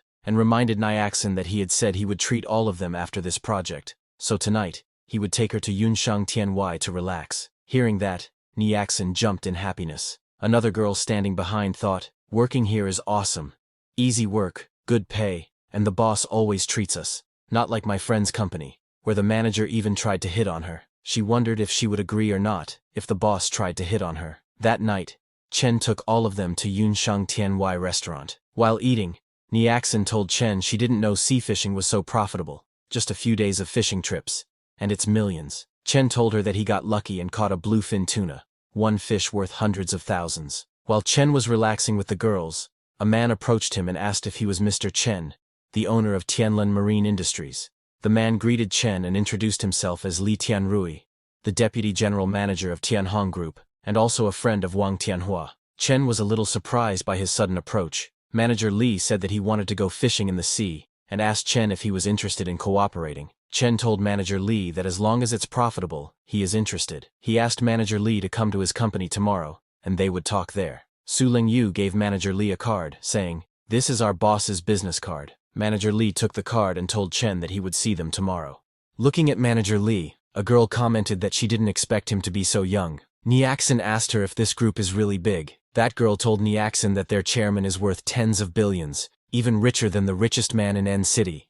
And Manager Lee has the same surname as Tianhong's chairman. Maybe he's a relative. Niaxin was amazed to hear that Manager Lee's family has tens of billions. Su Lingyu was also amazed because she couldn't imagine running into the son of the richest man over a meal in all her life. During their conversations, Chen realized that even the richest man's son is interested in shipwrecks. That same night, while Chen was searching the deep sea connected to his sea iguana, he found a huge fish. Chen was surprised by the coincidence. He was just telling Niaxin about a fish worth over 10 million, and now he had stumbled onto this.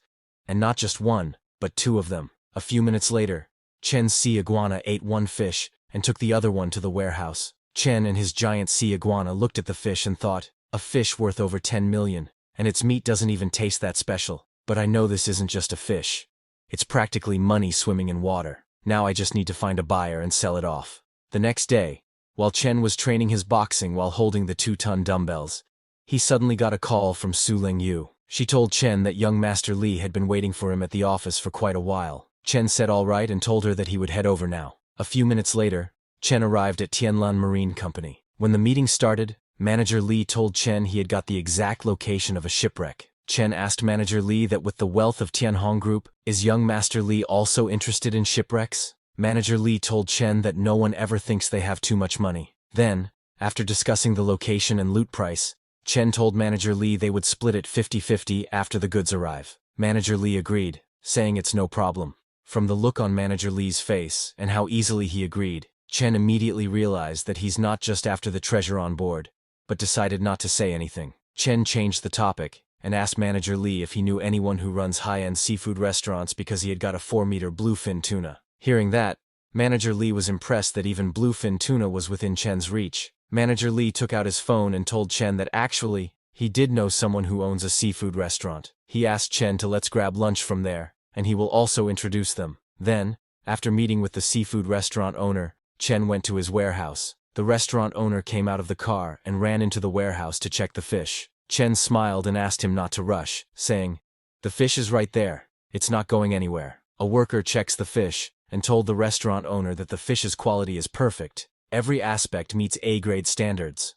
Looking at the fish, the restaurant owner said, "Mr. Chen, this fish of yours is truly top-notch. We're all friends here, so how about a flat price of 7 million? What do you think?" Chen made the deal because he thinks the price is right. Chen's secretary, Su Lingyu, was amazed to see that a single fish sold for a whopping 7 million. It was quite unbelievable for her. Then, after getting the money, Chen went to Marriott International. He went there with Su Lingyu, telling her that since they had a great haul today, it's time to splurge a little. Su Lingyu was amazed to see the Marriott International shopping mall because it's a gathering place for the world's top luxury brands. Chen bought many items from that mall. Seeing him, Su Lingyu thought, this is the epitome of indulgence. The boss's money comes way too easily. But the mall staff were very happy, seeing Chen thinking a big spender has arrived. After shopping, Chen went to his dock warehouse. Chen moved all the items he bought into the warehouse. Su Lingyu was amazed seeing how much he has spent. Chen's watch alone is worth 2 million, and he bought her so many luxury goods, probably over 2 million as well. When they went inside, Chen told Su Lingyu that he wanted to buy a villa. It needs to be big and spacious. It's fine if it's in a quieter location because he prefers peace and quiet, and for the price, something around 30 million should do. He asked her to keep an eye out for him. Su Lingyu said okay, and returned home. After she returned, Chen connected himself to the sea iguana, and just as he connected, he saw 2 massive submarines passing by. Upon seeing those submarines, Chen turned around in disappointment, thinking, I'm not strong enough.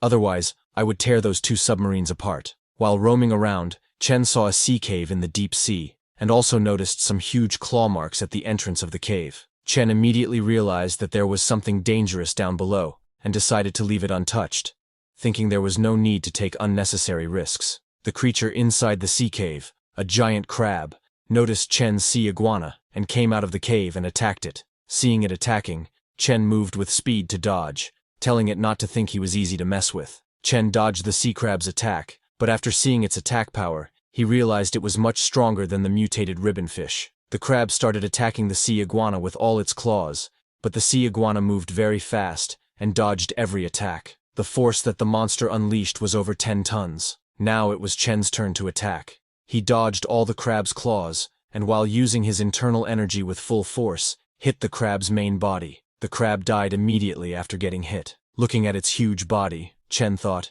"This big guy can't be finished in one go, and I have to absorb it slowly." The sea iguana started eating the giant crab, so Chen disconnected the connection and started looking for reports on unusual marine phenomena in recent years. He was concerned after seeing giant ribbonfish, giant triggerfish, and now a giant crab. He was certain that the world might really be changing. While searching, he found a post saying that an M-country nuclear submarine, which had vanished at a depth of 600 meters in the Pacific, was reported to be attacked by an unknown giant sea creature. When he searched more, he found another similar case where a nuclear submarine in the Arctic collided with an underwater iceberg, killing all 127 crew members. Looking at those cases, Chen found out that all of this had happened within the past 2 years, and it seems the deeper they go, the stronger these unknown creatures become. While Chen was looking into the changing world information, his sea iguana continued eating the giant crab. A system notification came telling him that he had gained 290 evolution points and 29 base body stats.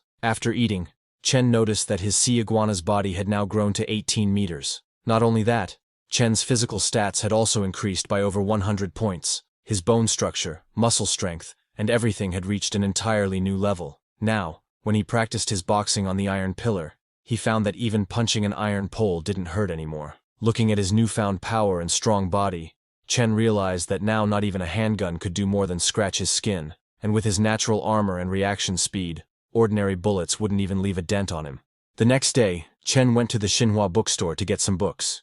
He thought that since the world isn't as simple as he had thought, learning and reading are always the right choices. While Chen was reading books, a girl noticed him and asked her friend to look at how handsome he is. Her friend suggested she go ask for his contact info, but she was shy and didn't dare approach Chen. Later, Chen returned home and took out 2 martial arts books that his father had given him, telling him that only through continuous learning could he keep improving. He went to his warehouse and started practicing those techniques.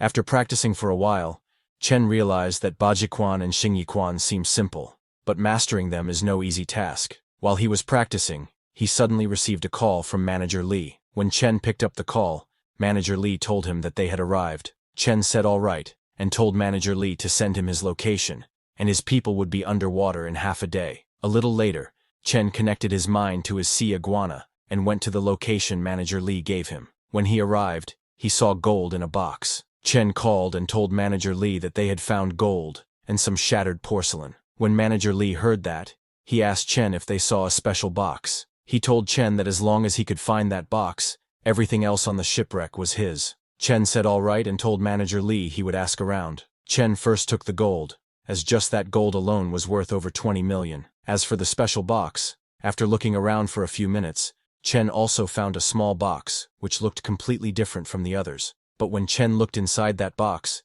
there was just a pile of black mud. Chen had no idea what Manager Li wanted with it, but he handed it over to Manager Li. With full excitement, Manager Li opened the box, but only mud was inside it. Seeing that, Manager Li's jaw dropped, and he started crying over his elixirs, which were supposed to be inside that box. On the other hand, the police had found some more dead bodies near the sea coast. After checking the dead bodies, a policeman told the deputy chief that just like the people who died earlier, all their blood was gone, their muscles dried up like jerky, but the time of death was only about 10 hours ago. The deputy chief decided to wait for the higher-ups to come down and investigate. He was slightly suspicious because all the victims were thugs, with no family ties, but physically strong. The deputy chief ordered the policeman to write up a report later and shut down all entertainment venues in the city. But even after doing all that, later that night, some men died, and all their blood was sucked dry like all the other victims. The deputy chief was shocked to find that some more people had died. He could not understand how 4 more people died when everything was clearly shut down.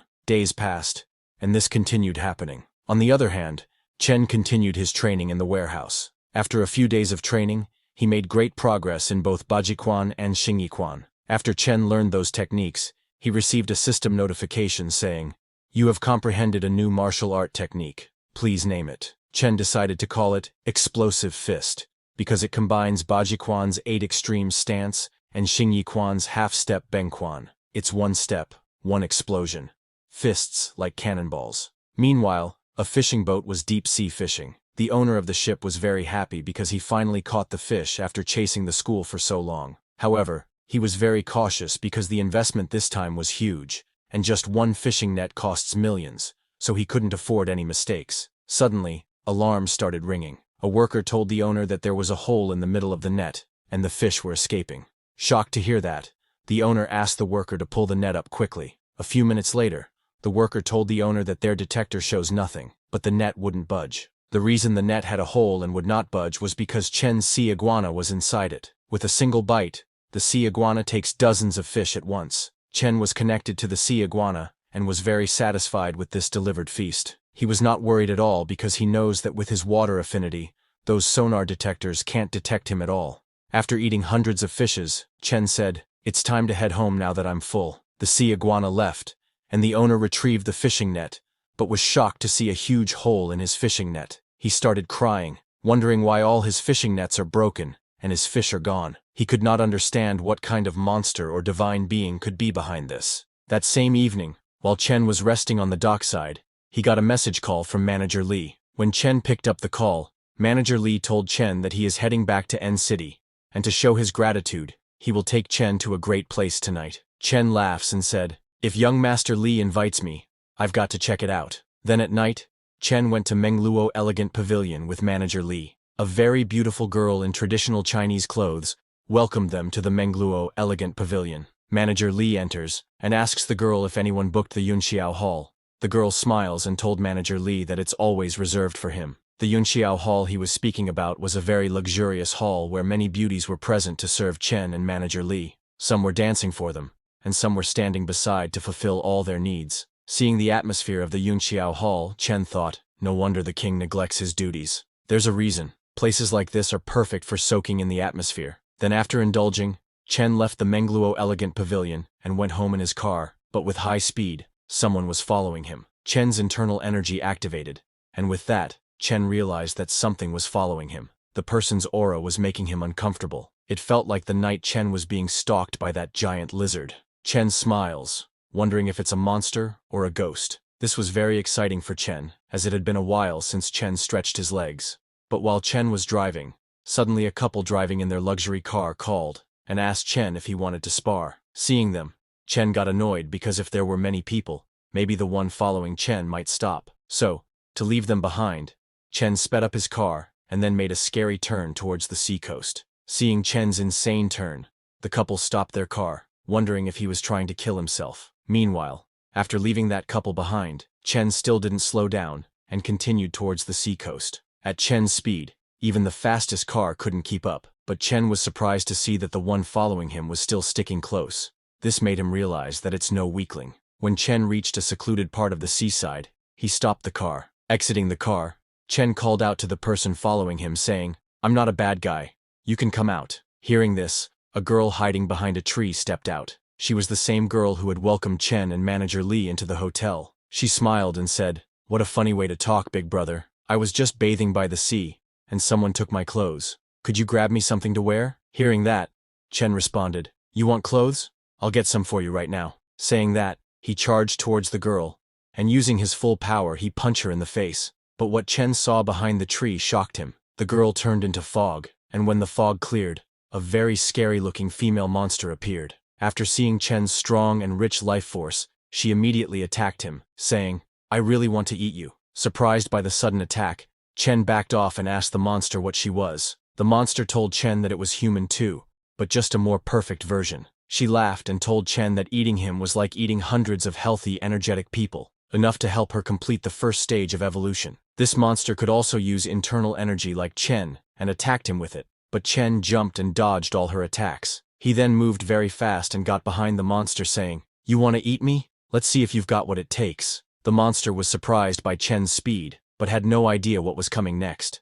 To finish her in one go, Chen used his internal energy and punched her with full power. Chen's punch destroyed the ground around them and sent the monster flying. The monster fell on the ground and was heavily injured. She could not understand how it was possible because Chen clearly didn't have the aura of an awakened being. After getting heavily injured, the monster started hiding in the trees, but it was futile because Chen began destroying all the trees. When Chen destroyed the trees, the monster moved into the rocks. Chen was surprised to see that this monster could fuse with tree trunks and stones. However, every time Chen attacked its attachments, its aura weakened. He understood it was the monster's weakness and used that to his advantage. After a few minutes of fighting, the monster finally fell to the ground, clinging to its last breath. Chen told the monster that fusing with tree trunks and rocks was a nice survival skill, but unfortunately, it had run into him. He then asked her to answer a few questions for him, and he would grant her a quick death. The monster laughed and asked Chen if she looked like someone who was afraid of dying. She looked at the sky and said, "What beautiful moonlight. Too bad I won't see it again, but it's fine. I've already avenged myself." She told Chen that if she had just one more month, she could have completed her shadow transformation. By then, not even a war god would scare her, but instead, she ran into someone like him in a plain old city. After saying all this, the monster's body started to turn into dust and disappeared. Just as she died, Chen received a system notification telling him that he had killed a corruptor and gained 10 attribute points. Chen was confused to see the notification and wondered what this corruptor was and why he was given attribute points. Another system notification came telling Chen that attribute points could enhance skills, strengthen weapons, and improve him. They could also unlock special abilities like lightning, ice, fire, and many more. Looking at that message, Chen thought that since he already had extraordinary powers, and soon the giant lizard would too, he smiled, understanding that with the use of these attribute points, his sea iguana could turn into a real-life Godzilla. Chen then left the seaside and went to his warehouse, where he started searching for information related to Corruptor and Awakener on his computer. However, his search found no relevant information. Realizing that the authorities had blocked these details, he thought, "It's fine. I'm too weak now.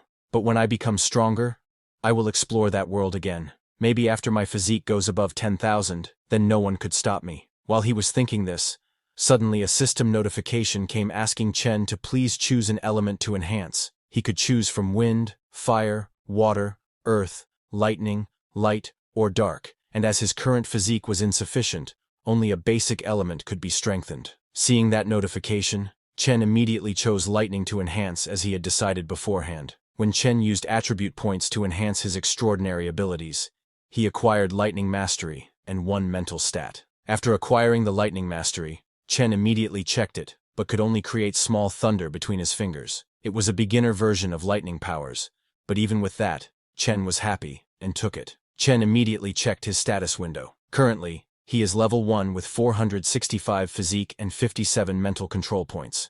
As techniques, he has external chi at the beginner level, chi sense also at the beginner level. As skills, he has collapsing punch at beginner level, sky step at intermediate level, spring kick also at intermediate level. As abilities, he has lightning mastery at beginner level. Now he has 0 attribute points. He has 1 clone named Scaled Thorn Lizard, which has evolved 2 times. It is already a mature beast, and aims to become a beast lord. It needs 5,000 points for the next evolution, and currently has 3,190 points. Its abilities are Observation Haki, Armament Haki, and its talents are Water Affinity and Lightning Mastery. Seeing the status window, Chen was surprised to see that even Lightning Mastery has experience points and can be improved through training. After acquiring the Lightning attribute, he connected with his sea iguana. While looking around, he saw a huge fish. The sea iguana immediately attacked the fish, and its attack included some lightning power. The fish, hit by the sea iguana's lightning attack, died instantly. It was another mutated sea beast, no less threatening than the giant spider from last time. When the sea iguana ate the fish, it gained 980 evolution points. Chen was surprised to see that even the giant lizard now has lightning mastery, and it's stronger than his own. Meanwhile, at N City Airport, the police deputy chief was there to receive 2 agents from the Special Affairs Bureau. One man in a black suit introduced himself as Huang Junfeng and thanked the deputy chief in advance for his cooperation. The second man, in a white suit, introduced himself as Nangong Jian, lead investigator for Case 907, and asked the deputy chief to show them the body. The deputy chief then took the 2 men to the mortuary to show them the dead body. Pointing at the body, he told them that this person died last night, the only corpse found. For 4 days before this, 4 people mysteriously died each night. The man in the black suit used some spiritual aura, and when he pointed it at the dead body, the monster's aura that had killed the man appeared. Seeing the spiritual aura and the monster's aura, the deputy chief was shocked, but before they could gather any more information, the monster's aura disappeared. The man in the white suit told the other that the killer is dead, which surprised the man in the black suit. At the same time, Chen was at his warehouse, practicing his techniques. He was scared because his power grew too fast, and he couldn't control it. Just tonight, when he dropped off Nixine, she asked him if he wanted to come upstairs for tea. Chen declined, saying he had plans. He didn't dare visit Nixie's house because he was scared he would break her couch just by sitting on it. He also couldn't get too close to her because he was afraid he might accidentally crush her bones. After practicing and collecting his thoughts, the next day, Chen went to buy a villa. A broker showed Chen the villa and told him that the main building is 560 square meters, with a 70 square meter front yard, a 200 square meter backyard, and an 80 square meter pool hall. The broker told Chen that the buyer paid in full, including furniture worth over $1 million, for a total price of $34 million. Chen offered $25 million, saying he would buy it outright. Just as he took out his phone to transfer the money, he suddenly received a call asking for help, saying they saw a monster, and then the call ended. Chen was surprised to hear that. Meanwhile, the two special agents were on the rooftop of a building looking at the city. The man in the black suit told the man in the white suit that there has been no unusual activity since last night. The corruptor is truly dead, but he thinks it's strange because the corruptor was in a semi-ethereal state. A being like that isn't something normal people could handle. He asked the man in the white suit if they should stay and investigate, suggesting they might as well check out the city's bustle, but the man in the white suit told him to use the time to train, otherwise when the apocalypse hits, he will just be cannon fodder. Surprised, the man in the black suit asked the man in the white suit what he meant by an apocalypse. The man in the white suit then told him that their professor predicts the next spatial fluctuation will be 10 times stronger than it was 20 years ago. The most pressing matter at hand is to increase their capabilities across the board in anticipation of that day. With a serious expression, the man in the white suit said, "Only this way can we repay the country for nurturing us." Meanwhile, at the deep sea, Chen connected his mind with his sea iguana, and, while searching, finally found something valuable. However, stirring up too much sand earlier broke a lot of porcelain. Then Chen went to get a coffee at a cafe. He looked up on the internet to check the price of the things he found. Chen struck gold. He got one Song Dynasty piece worth at least a few million, maybe even tens of millions. It's too bad his carelessness destroyed so much. Otherwise, they all could have been worth over 100 million. While he was checking the internet, he suddenly heard a commotion. A waitress was shouting at a black-haired customer, asking him what he was grabbing. The customer argued with the waitress, telling her not to accuse him. But then he started smiling and said, "Miss, since you said I grabbed something, should I grab for real now?" Another customer sitting nearby asked the black-haired man how he could be so shameless, as he saw it clearly. The black-haired customer argued with him too, saying, "So what if you did? If you're upset, try hitting me." The waitress got scared and tried to run away from there. Chen shot up from his seat and told the black-haired man that he had never met someone as arrogant as him. The black-haired man laughed and said, "Now you've met me today. If not happy, then try hitting me."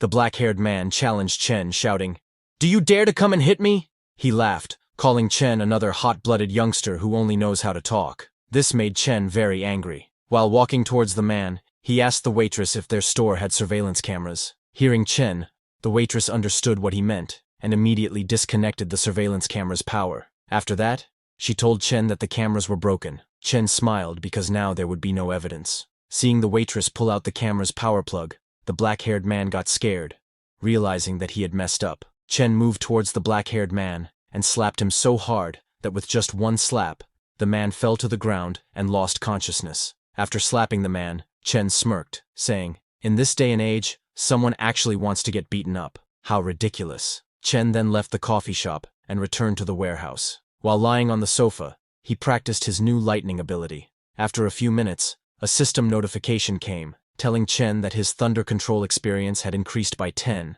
and his mental strength by 1 point. While practicing, Chen thought to himself, "A human life, barely a century, is but a blink in the lifespan of a star, and one day, I will break through the boundary of life and death." The next day, while leaving in his car, Chen asked his secretary to find some time to study accounting books, because she would have to handle the company's finances when the time comes. Chen added that he would pay her double. The secretary hesitated but accepted as her pay would double. Seeing Chen entering the car, she asked him where they were heading next. Chen told her that they were going to sell some stuff. After searching for a few minutes, they found a shop. The shop owner introduced himself as Gao, the owner of that antique shop. Chen pointed at the suitcase his secretary was holding and asked Mr. Gao if he could help them estimate how much this plate was worth. Mr. Gao asked both of them to come inside and discuss this upstairs. Chen opened his suitcase and showed Mr. Gao his ancient plate. While Mr. Gao was checking the plate, he found that it had the salty smell of seawater. He immediately realized that it was just salvaged. Mr. Gao then turned to Chen and told him that the plate was genuine but was part of a set, and he only had one piece. which lowers its value significantly. Chen laughed and admitted that it really was a set. He told Mr. Gao that when he found this porcelain bottle, there were plenty of others around it. Unfortunately, this was the only one that's intact. Hearing that, Mr. Gao said it was really a shame, and if it's just this one piece, he can only offer 4.5 million. Hearing the price, Chen closed the suitcase and told Mr. Gao that it was all right, and he would think about it. Then, after a few hours of wandering around many shops, Chen and his secretary were standing on the street. The secretary, while drinking a coffee, told Chen that after visiting so many stores, Mr. Gao still seemed the most genuine. Chen, who was eating some snacks, said, "Well, he did make the highest offer. Maybe we should just sell it to him." But Chen felt that there was something off about the look in Mr. Gao's eyes. That guy was definitely hiding something. Sometime later, in a luxurious villa's living room, Mr. Gao went to meet his boss. The boss asked Gao if he was saying he had found a lead on the sunken ship he was searching for. Mr. Gao showed the plate that Chen sold him, and asked his boss to look at the porcelain, which had the official seal they had been looking for. Mr. Gao told his boss that the porcelain was sold to him by a young man, so that young man must know more details. The boss told Gao to give the information to Fox, and within half an hour, he wanted everything on that young man. A few minutes later, Mr. Gao had all the information about Chen. Gao told his boss that this young man was an ordinary college student who suddenly spent 3 million to buy a luxury car, and even went overseas with Li Tianrui. Gao asked his boss if they should still take action after seeing the people backing him. The yellow-haired boss, Du Hong, laughed and told Gao to take action. At the same time, while Chen was lying on his bed, he remembered Mr. Gao handing him a form and asking him to fill it out, saying they would need his details for future transactions or auctions. At that time, Chen filled out the form, but he still felt like today's deal went unusually smoothly. Chen couldn't shake the feeling that Boss Gao was hiding something. He hoped that nothing strange would happen. The next day, Chen was leaving his apartment and was in the elevator. His last night really was uneventful. He wondered if he was just overthinking it. He decided to forget it and just head straight to school to check things out. There was another matter Chen was curious about. After absorbing the sea python, his strength, muscle density, and everything else had reached 50 to 60 times that of a regular person. He wondered if he could withstand gunfire now. While Chen was thinking, the elevator arrived at the ground floor. But outside the elevator, a guy in a hoodie was waiting for Chen.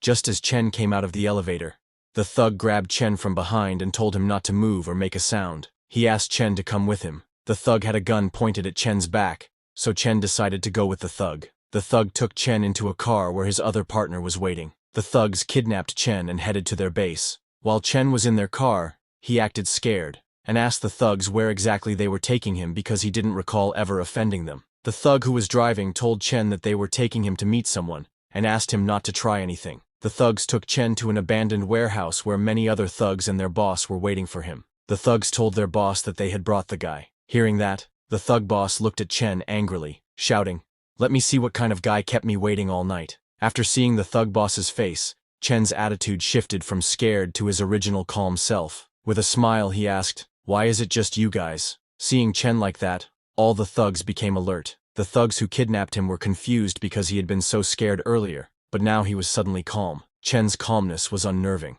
The thugs immediately realized that something was off. The thug boss shouted, asking his men what they were standing around for. He told them to grab their weapons. All the thugs pointed their guns at Chen. With lightning speed, Chen turned around and kicked the thug standing behind him. The thug's gun went flying, and Chen kicked him again in the face. Chen quickly grabbed the gun, and the thug fell to the ground and died in just one move. Seeing that, the thug boss gripped his gun tightly and asked Chen to put the gun down. The other thugs did the same and put some distance between themselves and Chen. Nervously, the thug boss said, "You've got one gun, but I've got two. And by the way, your gun only has one bullet. You're surrounded by us." Hearing that, Chen smiled and asked the thugs if they hadn't figured it out yet. It was actually them who were surrounded by him. Chen looked down on the thugs and asked, "Now tell me, who's behind you? If you're honest, I'll make it quick for you." The thugs didn't agree with Chen and tried to get closer. So without any hesitation, Chen fired his last bullet, shooting the thug boss in the head and killing him instantly. Seeing that Chen was out of bullets, all the thugs shot at him. But Chen immediately threw his gun into the air and blocked the bullet, using his internal energy to grab the bullet aimed at his body. Seeing this, the thugs' jaws dropped.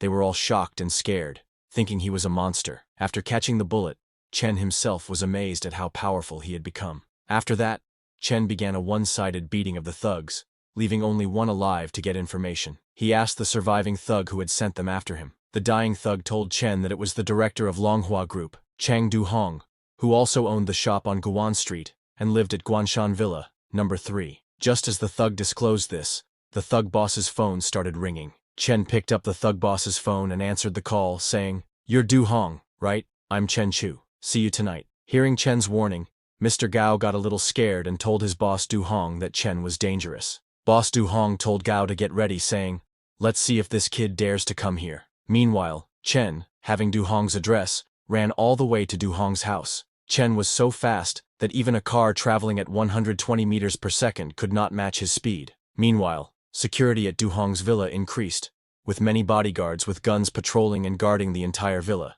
including 3 bodyguards in Du-hong's office. After waiting for a few hours, Gao asked, "Do you think that Chen got cold feet?" Du-hong responded that Chen had single-handedly defeated 7 people who all had guns, indicating there was more to him than it seemed. Du-hong was not worried because he had a dozen gunmen and several dozen more loyal subordinates. Du-hong smiled and said it was time to put them to work. While they were talking, suddenly the whole villa's electricity was cut down, plunging it into pitch darkness. All the bodyguards panicked as they could not see anything. Guards beside Du-hong ordered the outside guards to activate backup power. Then they received a message that the main gate's CCTV was broken, followed by another message that even the front door's CCTV was broken. Du-hong started to get scared and ordered the bodyguards to shoot anyone who came in, no matter who they were. On the other hand, one by one, Chen took out all the bodyguards from the hallway and the garden. After that, he started banging on Du-hong's office door. The bodyguards inside the office aimed at the door and got ready to shoot. Chen broke down the office door and entered inside. Just as the door opened, Du-hong ordered the bodyguards to fire, but before they could even shoot, in the blink of an eye, Chen reached them and knocked down both of the bodyguards, and then walked towards Du-hong. Seeing Chen move so fast, Du-hong asked if he was awakened. Scared, Du-hong told Chen that he would give him 500 million if Chen left them 2 alive. Chen smiled and told Du-hong it was a tempting offer, but he couldn't leave the 2 alive after killing everyone else. Chen asked them to talk about those who've awakened, saying if they told him, he would make their deaths painless. Du-hong was very angry, but understanding that he had no choice, he began telling Chen about awareness. He recounted that in 1999 at Tiger Mountain Town, he was fighting for territory with over a dozen brothers, when suddenly a person covered in flames descended from the sky, turning the town into a sea of flames in the blink of an eye. When he went there the next day, that place was nothing but a huge lake, which the authorities called Sunken Lake. Hearing about that incident, Chen realized that awakened people are too powerful. He thought it was lucky that he wasn't making waves then. While Chen was lost in thought, Du-hong, who was hiding a gun underneath his table, tried to shoot Chen, but Chen moved to his right and dodged the bullet. In the next instant, Chen jumped over the table, kicked Goa in the face, and punched Du-hong, smashing his head on the ground. After killing both of them, Chen said, "Even if you're so rich, you're just an insect in my eyes. If you're within reach, you're as good as dead." After killing them, Chen burned Du-hong's villa. A few minutes later, the police arrived at Du-hong's villa and found it burnt to rubble. A policeman told the deputy chief that 31 bodies were found in total, one of which was the director of Longhua Group. Looking at the villa, the deputy chief guessed that it was Chen as they had found Chen's information in Du-hong's phone. The deputy chief guessed that Chen should also be responsible for the deaths of the people in the Red Forest. Seeing the unusual movement of the underground, the deputy chief understood that the next attack was imminent, so he was planning to give Chen a chance, but he's just too cruel. He's forsaken the straight and narrow. On the other hand, when Chen returned to his warehouse, he saw that the chicken he had was gone, and there were oil marks. It didn't take him long to understand that the person who came here last night was extraordinary. Chen decided to wait for that person to return again. While waiting, he connected himself with the sea iguana. He hunted another fish-like creature, and after devouring it, he obtained 67 evolution points and 6 stat points. Chen found that there were many more fish like that deep into the sea, and decided to take a look. When he got 1,200 meters below the surface, he found a live volcano under the deep sea, but the pressure below 1,200 meters started getting a little difficult for Chen to withstand, so he returned. Then, the next day at the warehouse, while Chen was waiting, someone holding a shopping bag arrived at the warehouse. While hiding behind a wall, Chen watched the man. Chen was not going to let the man run away. When the man's back was facing Chen, he immediately charged at the man with full power and punched him. But when the smoke cleared, Chen was shocked to see that there was nothing at all, and the man had disappeared. Chen started to wonder what power this was. A dimensional rift? A path into another world? What else could it be? While he was thinking, suddenly the ground underneath Chen turned blue. Immediately, a system notification came telling Chen that his body was being corrupted by polluted energy. Another notification came telling Chen that although his body was powerful enough to be immune, this resistance would be overcome after 5 hours. But Chen completely ignored the system notification because he was very excited, seeing the dimension connected to his warehouse. Just as he entered this other dimension, he saw a door and something standing outside. Before Chen could understand what was happening, the thing standing outside jumped to attack him. It was a green-colored humanoid monster whose head looked like a squid. Seeing that, even Chen got confused, wondering if it was a zombie or some other monster. Just as the monster tried to attack, Chen punched him in the face, blasting his head into pieces. A system notification came, telling Chen that he had killed a defective demon corpse and had gained 2 stat points. After killing that monster, Chen turned to the door. There was a signboard above the door saying, "Tiger Mountain Town welcomes you." Chen entered the door and found a whole town behind it. Seeing Tiger Mountain Town, Chen immediately remembered that it was the town that Du Hong told him had been flattened into a lake overnight. It didn't take long for Chen to understand that this town wasn't destroyed by humans. It was pulled into another world. Chen decided to return for now because it was dangerous here. While he was going back to the door from which he came, an orange-haired little girl was observing him while standing on a huge tree. That little girl had the chicken that was stolen from Chen's warehouse.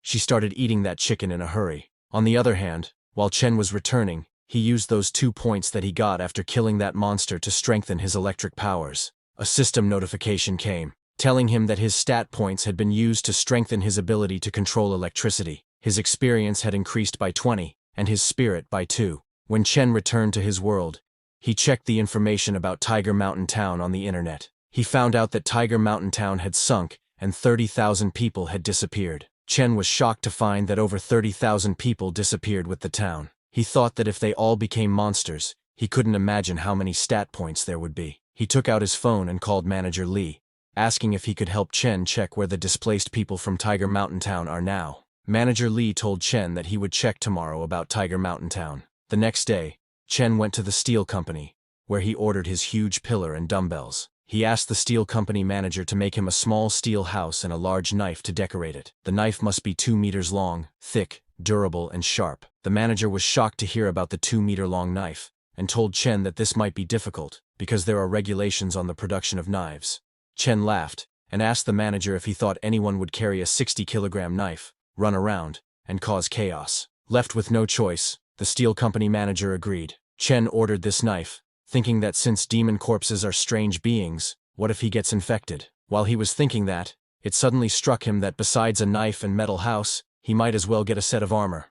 He ordered that too. After that, he went to Hotel Haxian to meet Manager Lee. Manager Lee told Chen that there's so much conflicting information on the survivors of Tiger Mountain Town, and the authorities say the matter's settled, but when he checked, he found nothing on it. Hearing that, Chen confirmed that over 30,000 people were buried too. He immediately returned home in his car, then connected with the sea iguana. Today, Chen caught over 40 mutated tiger-headed fish and ate all of them in one go. He was still lacking 300 evolution points before he could evolve for the 3rd time. The next day, Chen went to the villa he had seen before to buy it. The salesman introduced him to a girl who was the owner of the villa. That girl complimented Chen, telling him that he had a good eye. But Chen got straight to the point and immediately took out money. He told the girl that they could begin talking after she inspected it. The girl was shocked to see $20 million in cash. After buying the villa, Chen returned to his warehouse, connected with the sea iguana, and started hunting. Today, he went 1,500 meters below the surface, and, during today's hunt, he gained 300 evolution points. A system notification came telling Chen that he had reached the maximum possible points for the next stage, and asked if he wanted to evolve. Chen chose yes to evolve. Just as he chose the sea iguana's evolution to begin in the deep sea, its whole body got covered by internal energy. After the sea iguana's evolution, when Chen checked his internal energy, he found that it had increased significantly. Now, he can hear the sound of ants moving food from 100 meters away, and 300 meters away. A patrolling security guard is complaining about his life. Chen's strength and speed have doubled, but he is as nimble as ever. He is leveled up to Earth tier, and his constitution has reached 1,000 along with his spirit, which has reached 200. Suddenly, Chen got a system notification telling him that now he has 2 talents. One is affinity for water, and the second is electric fire breathing, which helps him control over electricity. Chen was surprised to see his electric fire breathing talent, but it didn't take him long to understand that it should be because he ate all those mutated tiger-headed fish. On the other hand, when Chen connected to his sea iguana, he was shocked to find that it has become 40 meters long. At this point, it is not just an overgrown lizard, it is as big as Godzilla. Chen immediately tried his new electric fire-breathing talent, and shot flames from its mouth, and found that he was too weak internally. His electric fire is average in terms of power. While Chen was wandering around the sea surface, he saw a pair of eyes in a crack looking at him. Chen realized that there's a big guy down there. Without hesitation, Chen went inside and found a huge fish, even bigger than Chen's Godzilla in size. Chen immediately grabbed the giant fish's mouth with his sharp claws. Chen thought that once he ate this fish, he would probably be able to snap an aircraft carrier in half with one bite. Without giving that fish any chance, Chen split the fish's head in one go and killed it. When he ate that tiger-headed fish, it gave him over 2,000 evolution points and a lot of fiery energy. After that, Chen went into a cave. This cave was that huge tiger-headed fish's territory. While he was checking that, suddenly he saw something which shocked him completely. He saw a skeleton of some kind of sea monster, which was 100 times bigger than Chen's Godzilla, but it was killed, and a huge metal nail was stuck in its head. It was too terrifying and gave Chen a sense of fear that he couldn't quite name. He saw that there was something in that huge skeleton's head, and the power in Chen's body was roiling towards it. Suddenly, a system notification came telling Chen that he had discovered an ancient factor and asked him if he wanted to absorb it. Chen immediately said yes, because he understood that this was something that would significantly increase his strength. Just as he chose, Chen's Godzilla's whole body got covered by huge amounts of energy. Another system notification came telling Chen that he had absorbed an ancient factor and was now undergoing an extraordinary evolution. He obtained the power of an ancient beast, Crimson Flame. Slowly, Godzilla started absorbing the energy of the Crimson Flame, and second by second, the energy of the Crimson Flame was increasing. Chen decided to test this Crimson Flame and opened its mouth and shot a beam of flame. This beam of flames was so strong that it destroyed a whole island in one go. Chen was shocked to see the terrifying show of power. With one blast of energy, an island disappeared. A few days later in the warehouse, Chen's 2-meter sword and titanium alloy armor had arrived. The sword weighed 120 kilograms, the perfect weight for Chen. He decided to call it the Heavenly Sword. He checked the titanium alloy armor and saw that it was not bad either. It was pretty handy in combat. After he was completely ready, he activated his detection technique. After he had evolved, he could detect other beings. And with that technique, he found out who was stealing his food. But he didn't expect it to be a little girl. He wondered if she was one of Tiger Mountain Town's survivors with special powers, or if she was a monster too. Chen decided to follow her, and following her, he entered the different domain where Tiger Mountain Town was. When he got there, hundreds of monsters were standing right in front of the town entrance. Seeing them, Chen thought that the town gets more lively at night. Without giving those monsters any chance to react, he jumped, and with just one strike of his sword killed one monster. A system notification came telling Chen that he had killed a demon corpse and obtained 5 stat points. Chen immediately used those points to strengthen his weapon, the Heavenly Sword. The system asked him to please choose which aspect he would like to strengthen, like durability, sharpness, armor-piercing ability, and damage against monsters, or elemental strengthening like wind, fire, lightning, electricity, and light. Chen chose to put 3 points into durability and 2 points into sharpness. After choosing that, he swung his sword again to kill more monsters. Suddenly, there was an explosion of energy and smoke spread everywhere. From that smoke, a huge monster with red glowing eyes came to attack Chen. This monster was fast and surprised Chen, but it was not fast enough to escape from him. With one strike, he killed that monster too. A system notification came telling Chen that he had killed a second-tier demon corpse and obtained 10 attribute points. His armor had strengthened to 15 points, and he had obtained a first-tier shock-deflecting ability. Chen immediately used 5 points to increase his armor's resilience, and gave 5 points to increasing his sword's sharpness. While he was doing that, suddenly he noticed something. He saw monsters coming towards him. With lightning speed, Chen moved and sliced all those monsters into pieces with his sword. System notifications popped up like crazy, telling Chen that he had killed a second-tier violent demon corpse and gained 12 attribute points. After killing those monsters, Chen felt that something dangerous was behind him, and when he turned around, he saw a huge monster 10 times the size of a human standing behind, ready to attack. Chen was surprised by how big this one was, but he didn't panic. because he didn't get all those points for nothing. The huge monster tried to punch Chen with its full power, so Chen did the same and punched the monster with full power. Both of their punches collided, creating a powerful explosion, and both Chen and the monster were pushed back. Chen realized that this monster was basically as strong as him, but it was too slow, so it was no fun for Chen. He jumped high, and with 2 strikes killed the giant monster. A system notification came telling Chen that he had killed a 5th-tier armored demon corpse and gained 100 attribute points. He also discovered the demonic armor element and could now use 10 attribute points to absorb it. Seeing the notification, Chen thought, no wonder this monster was so strong. It was actually a 5th tier. It makes sense that I would need to hit it over 10 times to kill it. I am still lacking a one-hit knockout move. While Chen was fighting, he suddenly heard a child's voice telling others to run away. When Chen got there to see who it was, he found that orange-haired girl hiding under a table. Chen immediately recognized that she was the girl who stole his chicken, but also reminded him to run. She didn't seem to have any ill intent. When Chen got closer, he saw Shi written on the girl's clothes. He gently petted the little girl and said, "You're Shi, right? I'm Chen Chu. You're my little sister now, so I'll take care of you. Let's go, Shi. I'll bring you to the city and get you a new set of pretty clothes." Chen took the little girl and left that dimension. While going in the car, Chen pointed at the lake, which was created after the disappearance of Tiger Mountain Town, and asked Shi if she knew what that dark lake in the flooded area was.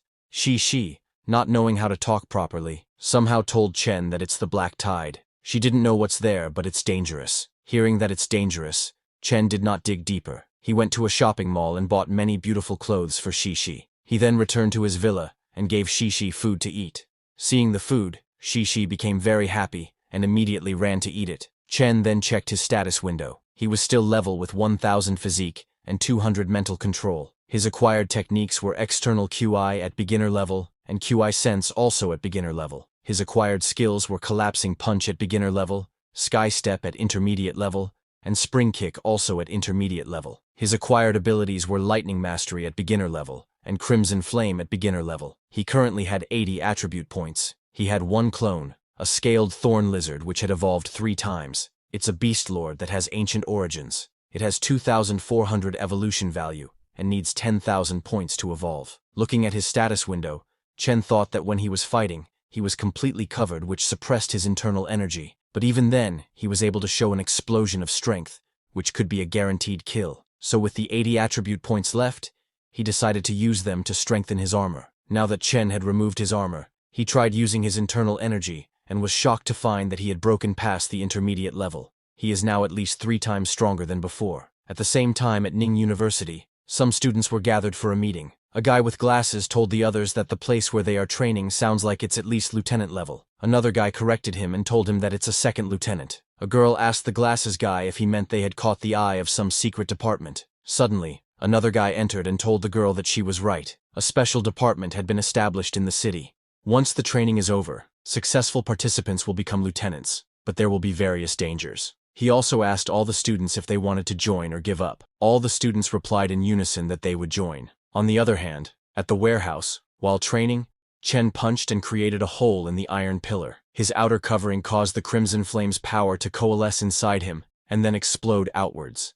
Chen decided that this would be his one-hit knockout OKO move. That punch had at least 150 tons of force, so he would call that move Exterminating Flame. He then continued, and after 100 punches, he stopped, thinking this should be more than enough training. Now, he was confident that if he ran into that demonic corpse again, 3 punches should do it. Chen then went to Ning University's campus in his luxury car. At the same time, the girl from that group of students was leaving the campus. She saw Chen and complimented that he was handsome. Jealous, her boyfriend told her it was an expensive car, so that handsome guy must have been born with a silver spoon in his mouth. He asked her why she cared about that man so much. The glasses guy told them that the handsome guy had saved Lin Roya from 4 kidnappers a month ago. Hearing that, the girl asked the glasses guy if that handsome guy was that powerful. Her boyfriend got more jealous and made fun of Chen, saying, "There is no way that little guy saved someone from 4 kidnappers. Maybe those were just some desperate guys, not real kidnappers." Well, leaving that aside,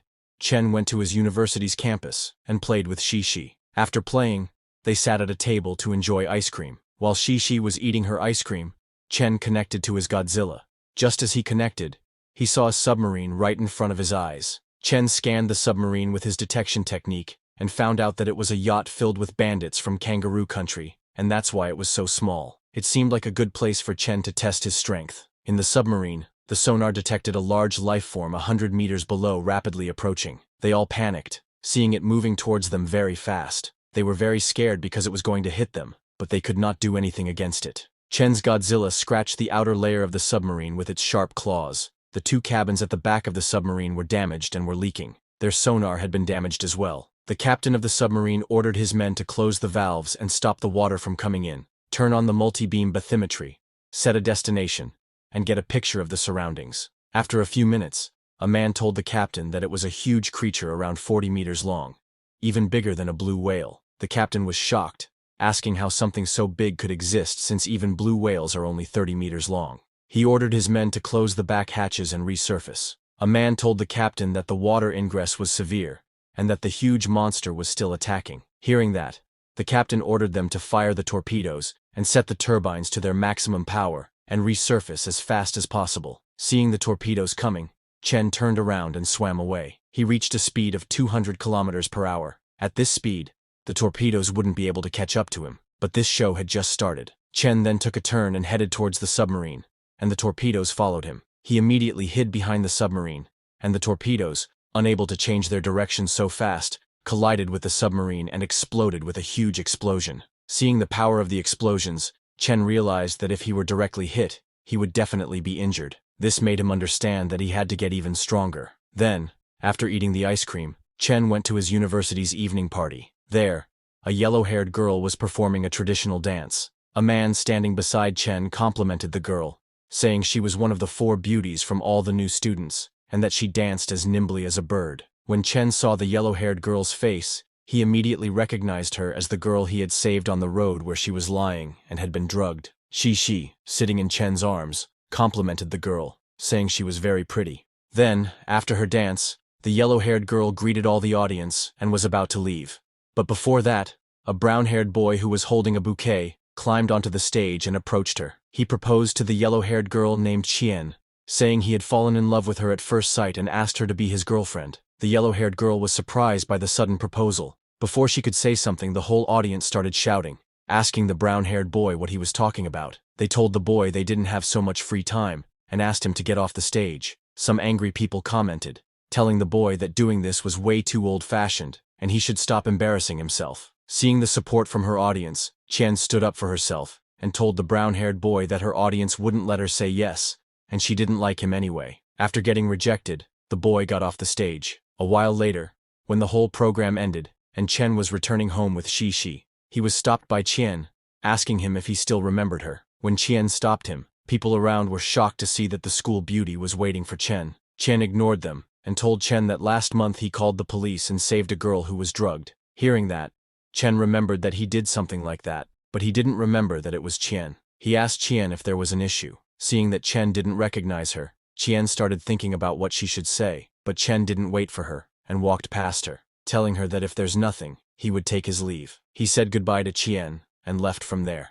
Seeing Chen leaving in his luxury car, Qian was surprised. She knew that car cost at least 2 million, and Chen was wearing new Gucci shoes which were at least 30,000. She understood that he was the spitting image of someone born with a silver spoon in their mouth, unlike the brown-haired boy. Later, after Chen returned to his warehouse and then entered a different dimension, he looked at a deep cave. Chen remembered that according to what Shi said, the dark tide is coming, and he had to find a cave because everything on this earth will disappear. The cave in front of Chen was 30 meters deep and 4 or 5 meters tall, so he thought that this would work. After that, Chen got back to his work and started killing the monsters. He killed 2 monsters. One was a second-tier mutated bone spear demon corpse. By killing it, he gained 20 attribute points. The second monster he killed was a third-tier mutated flaming demon corpse. With that, he gained 20 attribute points. Chen was surprised to see a demon corpse evolve the power to wield flame, and it was a little hot because Chen could feel it on his skin. He asked the system to increase his clothes' resistance to demon attacks. A system notification came telling Chen that he had used 10 attribute points. Now his armor had fused with materials from demons and had ascended to become extraordinary. Hearing that he got extraordinary demon armor, Chen tried touching the corpse of that flaming demon, and this time the flame didn't feel hot to Chen. Seeing that, Chen laughed because it had basically made him immune to normal flames. Chen then connected to his Godzilla, which was in the deep sea. By accessing Godzilla's memories, Chen found that the Pacific doesn't have many deep-water fish, and mutated fish are hard to find. Thinking this, he decided he might as well hunt for them in fish farms. Chen then went to a fish farm and caught 20+ large fish, which should suffice for half a day of food. After feeding Godzilla, Chen disconnected himself and resumed his hunt. While he was hunting, suddenly a monster attacked him, which Chen hadn't sensed approaching. Chen was shocked by the monster's speed because it broke the sound barrier. Chen used his sword to defend against the monster's attack. Just as Chen blocked that attack, the monster immediately jumped high to attack again, calling Chen new meat. This monster had huge spikes on its hand, which it used as a sword. Chen was surprised by this demon corpse's sword skills. It was surprisingly nimble. However, observing the monster's movements closely, Chen discovered that when the monster holds a blade, its arm shakes twice, and the sword's trajectory changes. Understanding the monster's weakness, Chen got ready to end this. Chen jumped at the monster while swinging his body so that the monster could not block it. But the monster had a trick up its sleeve. It had a second head hidden in its stomach. When Chen got near, the monster's second head shot flames at Chen. But Chen was fast and blocked the monster's flames with his sword. Chen used his exterminating flame skill with his sword to subdue the flames. The monster's second head was shocked seeing Chen do that. Chen didn't give the monster a chance to do anything else, and used his long sword to cut it into 2 pieces. A system notification came telling Chen that he had killed a 5th-tier burning flame demon corpse and gained 100 attribute points. Then another notification popped up saying a fusion core element had been discovered, and Chen could spend 10 attribute points to extract it. Chen was confused about what the fusion core element was, but he decided to extract it. Immediately, a head-like parasite appeared on Chen's sword. The system told Chen that his weapon, Heavenly Sword, had melded with demonic materials and had ascended to become extraordinary. After obtaining this fusion core element, Chen immediately tested it. His sword engorged with flames, and when Chen swung it, it sent a very powerful fire strike combined with lightning. Seeing this, Chen was very happy, because now he could combine the power of flame and lightning to make a blast of energy from his sword. Sometime later, while exploring on the other side of town, Chen saw a huge monster with 8 legs roaming around. Amazed, Chen observed a demon corpse that had mutated to look like a spider. However, Chen didn't attack the monster because the forest was so quiet, it became uncanny. Chen decided to return first. When Chen returned to his warehouse through his dimension portal, he was welcomed by little Shi. She greeted Chen and said, "Big brother Chen, I will close the door for you." Chen was surprised to hear that Shi could close a formless door, meaning she has power over space and is more mysterious than he had thought. Chen thought closing the door was good. At least it would prevent remaining demon corpses from coming out when he was not there. While Chen was contemplating this, suddenly a system notification appeared, telling him that it had been detected he could increase his storage space. 10 attribute points would equal 1 square meter of storage space. The system asked Chen if he would like to use it. Chen immediately agreed because that was just what he needed. He was just about to complain that carrying his sword and armor around was becoming inconvenient when the system offered him additional storage space. Chen then connected to his Godzilla. He was surprised to find that in just 3 hours, its body had grown 5 or 6 meters, and it had gained over 500 evolution points. From his Godzilla's memories, Chen found out that human-farmed fish taste good, just as he expected. On the other hand, above the sea at the fish farm, workers noticed some fish coming to the surface. A worker asked his senior to look over there and see what had happened to that tuna. His senior said it was strange because they had enough oxygen, but when he looked closely, they saw that the fish were half-eaten. Realizing something had happened to the tuna, the fish farm workers were shocked. Before they could do or check anything, Chen's Godzilla hit their ship with its huge tail and destroyed it. Later at the villa, Chen reviewed his stats and found that he had over 100 attribute points left. He decided to level up everything. He used 40 attribute points and strengthened his chi sense, gaining 400 experience and breaking through to the intermediate tier. He then used 60 attribute points and strengthened his spring kick, gaining 600 experience and breaking through to Moonstep. After that, Chen jumped high to test his new power. His chi sense had increased from 100 meters to 500 meters, and Moonstep allowed him to stay in the air for a while. A few days later, while Chen was cutting Shi's hair, it was reported on the news that a surprising black fog had appeared in the city, covering 100 kilometers and causing the disappearance of over 50 people. When Chen heard about the black fog, he immediately remembered that it was similar to Tiger Mountain Town's black tide. It seemed to Chen that the world's peace wouldn't last much longer. Meanwhile, At the sea of Aoding Island, a submarine was traveling to an underwater laboratory. Inside the submarine, there were awakened beastmen. One of them asked a man controlling the submarine, named Sean, how Professor Kant's research was progressing. Sean told the beastman that the professor had retrieved a special substance from the giant beast's body, and even found the method by which the beast heals itself. Hearing about the extraordinary substance, the beastman became excited, saying they could now create extraordinary humans. Sean told the beastman that they would also be able to control even the largest beasts. The submarine arrived at an underwater cave system filled with huge crystals. Shan informed Professor Kant that the miniature nuclear plant had been brought here, and it had almost reached its destination. Professor Kant and Shan went to the laboratory, where there was a huge beast, almost the size of Chen's Godzilla, placed in a huge tube with a huge sword piercing its stomach. Some men then took the miniature nuclear plant and connected it to the beast's test tube. After the installation was complete, they connected the core's power supply. After that, when the professor looked at the test tube, he smiled because the core's power had entered the beast's body, and the beast had recovered. Professor Kang had installed a metal collar on the beast's neck, and this beast was smart enough to know that the metal collar could kill it, so it should now follow instructions. Sean praised Professor Kant, saying he was even smarter than Einstein. While they were talking, suddenly the huge beast moved its head and started stirring. Seeing this, Professor Kant jumped in happiness, because his decades of hard work had paid off, and the beast was finally waking up. Sean and Professor Kant were celebrating their success, not knowing that another beast was watching them. It was Chen's Godzilla, who had followed the submarine and found their location. Seeing that these fellows were trying to resuscitate a giant beast, Chen decided that they should die. He didn't give the beast time to fully wake up and charged in. He destroyed a wall of the cave and entered.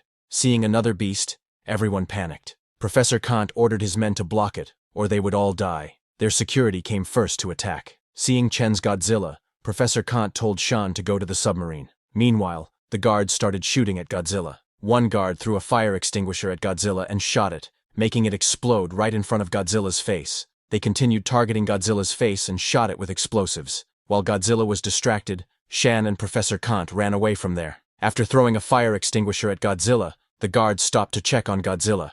But to their surprise, when the smoke cleared, Godzilla came out unharmed. The guards were shocked because they used a 24mm armor-piercing round and an exploding bullet, weapons typically used in civil wars, but all that could not even scratch Godzilla. Immediately, an awakened man jumped towards Godzilla and used his Thunder Spear technique to attack it. Seeing that this was all humans could do against his Godzilla, Chen decided to end things now. He used his ultrasonic roar and threw flames from his mouth, sending the awakened man flying. While Godzilla was destroying and killing the guards, Professor Kant and Shan tried to sneak out in their submarine, but Chen noticed them running away. He shot a fire blast from his mouth and destroyed their submarine before they could escape. While Chen was killing them, the huge beast in the cave started to wake up fully and opened its mouth. Chen was surprised to see that it had really been resuscitated. Chen felt a very terrifying aura coming out of the beast. Chen decided to stay away and then kill it. He shot a fire blast at the beast from his mouth. His fire shot hit and exploded, making the beast scream,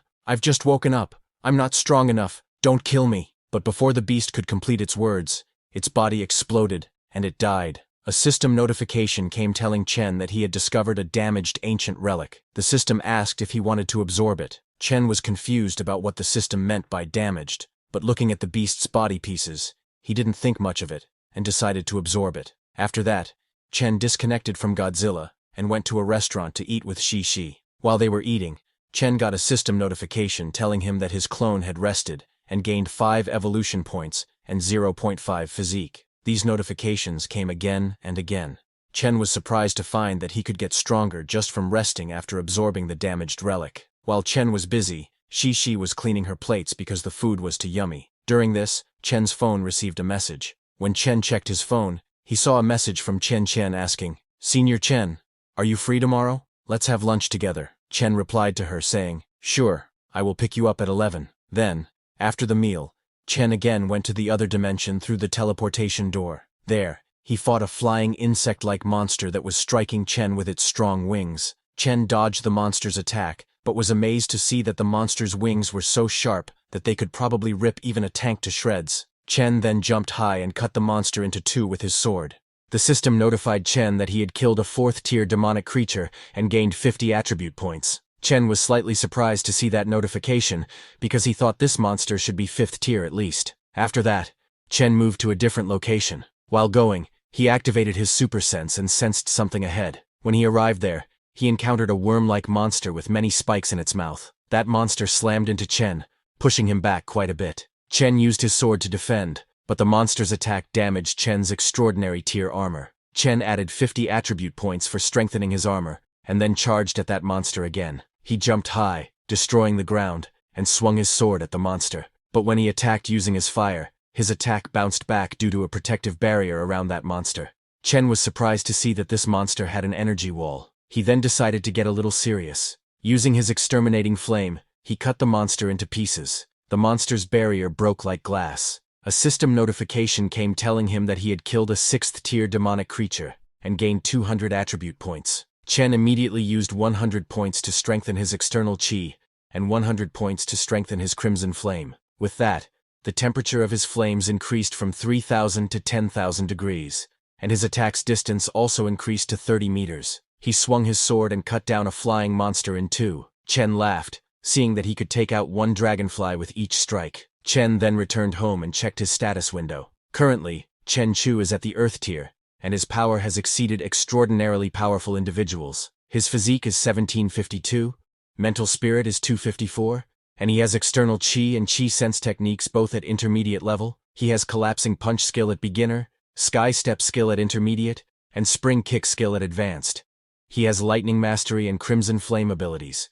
Currently, he has 280 attribute points and a 2 cubic meters inventory. In weapons, he has the heavenly sword and demonic emperor armor. His clone is scaled thorn Godzilla and a 3 times evolved beast lord that has ancient origins. It has 7,500 evolution value and needs 10,000 to evolve again. Looking at his status window, Chen said, "External chi increases my power. I've got exterminating flame for my one-hit knockout move, crimson flame for my long-distance move, and chi sense for my senses and various demon-repelling demon armors and weapons. His flame control is also very good now." He then decided to train up collapsing punch, sky step, and his control over electricity and lightning. The next day in the evening, Chen went to pick up Chen.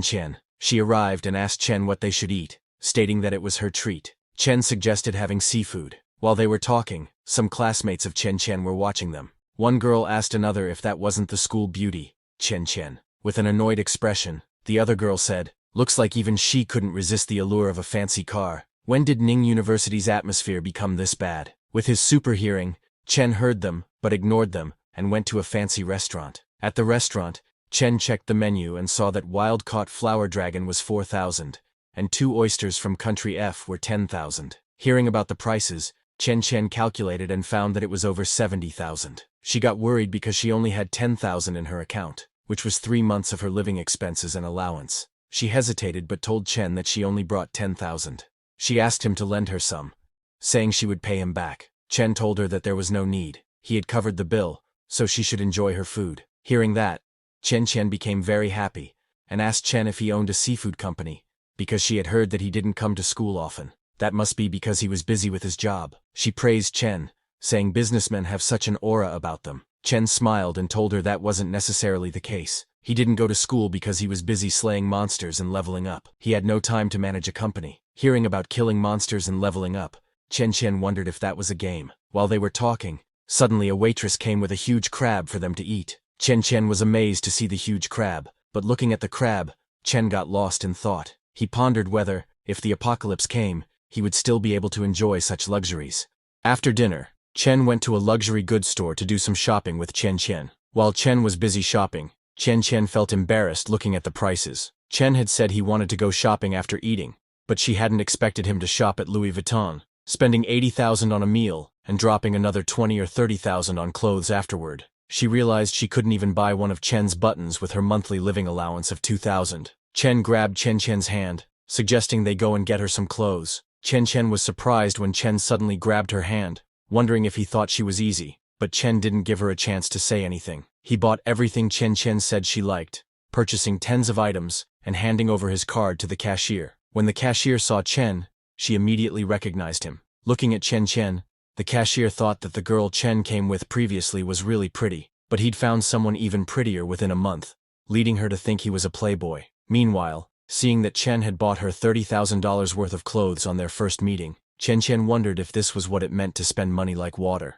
She looked at Chen, thinking he wasn't going to bring her to a hotel next, was he? She was confused about what she should do. At the same time, not far from them at a nearby gym, suddenly another dimension portal opened up, and a corrupt demon came out of it, and started attacking the people who were at the gym. Chen, who always scans his surroundings for any danger, sensed the incident. Without any delay, he told Chen that he had some urgent matters to take care of, so he would send her back to school now. Hearing this, Chen wondered if he didn't have any intentions, or if he was taking things slow, but she dismissed her thoughts, thinking she was just overthinking it. After sending her back to school, Chen headed towards the gym as he felt that a tear in space had happened nearby and something was off. Sometime later, he arrived at the gym, which was completely empty except for a dark aura and some blood marks inside. Seeing this, Chen understood that his suspicions were correct. This was the real world, and yet a polluting aura had appeared. He then used his sense to confront the corrupt demon in an alleyway. When the corrupt demon saw that Chen had seen him,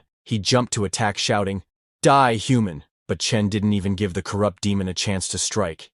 He kicked the corrupt demon in the face using his lightning and destroyed the corrupt demon's face. A system notification came telling Chen that he had killed a low-level polluted monster and gained 5 attribute points. Seeing the notification, Chen understood that it was just a polluted monster and not demonic like that dark elf from before. Then, after Chen left, a few hours later, the police arrived at the scene and found the polluted monster's destroyed body. The police deputy chief was there with the senior students of Chen's university, whom they had selected to form a team to fight against the upcoming apocalypse. The deputy chief told the students that he had wanted to use this polluted individual to see if their hard work had paid off, but it turns out someone killed it before they could. He told the students that by the looks of the monster's corpse, the one who killed it appears to be a superpowered individual who can control flame. Deputy chief was confused, wondering when someone with control over flame had appeared in N City. Later, when Chen was at home, he saw on the news that an immense number of tears in space had appeared in their world today. Unfortunately, it seemed that the apocalypse was coming. Seeing the news, Chen realized that the 99-year apocalypse was here. In the past 20 years, over 500,000 citizens had died on that battlefield, paying for humanity's 20 years of peace with their blood. They had entered an era that belongs to extraordinary people, and anyone could become extraordinary. Chen sent the information regarding the apocalypse to his grandfather, so that he could be safe, but Chen knew that it wasn't comprehensive enough. If he wanted to get more information, he would have to report to the Special City Bureau. Before going there, Chen connected to his Godzilla, which was in the deep sea. There, Godzilla encountered a giant whale. Chen immediately attacked the whale with his head. The giant whale was surprised at the fight, but then pushed back Godzilla and shot dark blue water at him, then ran away. The dark blue water formed a bubble around Godzilla. Once inside, Godzilla felt a very strong pressure. He was surprised to find that this giant whale could turn seawater into heavy water, but that was useless against Chen's Godzilla's tough body shell. Chen didn't give the whale any chance to run away and shot it down with his crimson flame. Looking at the giant whale's corpse, Chen thought that once he ate this giant whale, he would get at least 10,000 evolution points. Meanwhile, at a branch office of the Special City Bureau, all the chosen students were gathered to talk. One guy told the others that whoever killed that polluted monster yesterday was very good, better than any of them. The others agreed, saying it must be a normal citizen who has awakened power over flames. Chen was also there. She wondered if it could be Chen because, based on what he did that day, she didn't think she could do that even now. While the students were talking, suddenly the deputy chief entered the room in a hurry and told them that someone had logged an evolved individual in the afternoon. He asked the students if they wanted to take a look. All the students raised their hands, saying they wanted to see it. Then they all went to the testing area where, in the testing chute, Chen was getting ready to give the test. Seeing Chen, a girl immediately recognized him and told the others that he was the one who was driving a luxury car at school. Chen was very happy to see that it really was Chen. However, the deputy chief was not happy seeing Chen after what he had done to the gangsters who were after him. He then approached Chen, and while showing him the testing equipment, told him that registering his evolution meant that he would have to take a test. It would measure his power and speed. He asked Chen if that was okay. Chen told him that it was no problem. The deputy chief pointed at a punching machine, telling Chen that this was what they would use, and that it could display up to 15,000 kilograms of force. He asked Chen to hit it with all his might when he said so. While they were talking, a senior student asked another student named Old Lee how strong he thought Chen was, and how many stars he would get. Old Lee told the first student that since Chen killed a polluted monster last night, he's stronger than them for sure. Maybe he would get 3 stars. Another girl said she thinks Chen would get 4 stars. Hearing her, a guy explained to her that it would mean Chen needs to use 5,000 kilograms of force in one punch. Another guy told the others that Chen seems to have a lot of confidence that he'll break the testing equipment. Hearing him, another student said, "What a joke.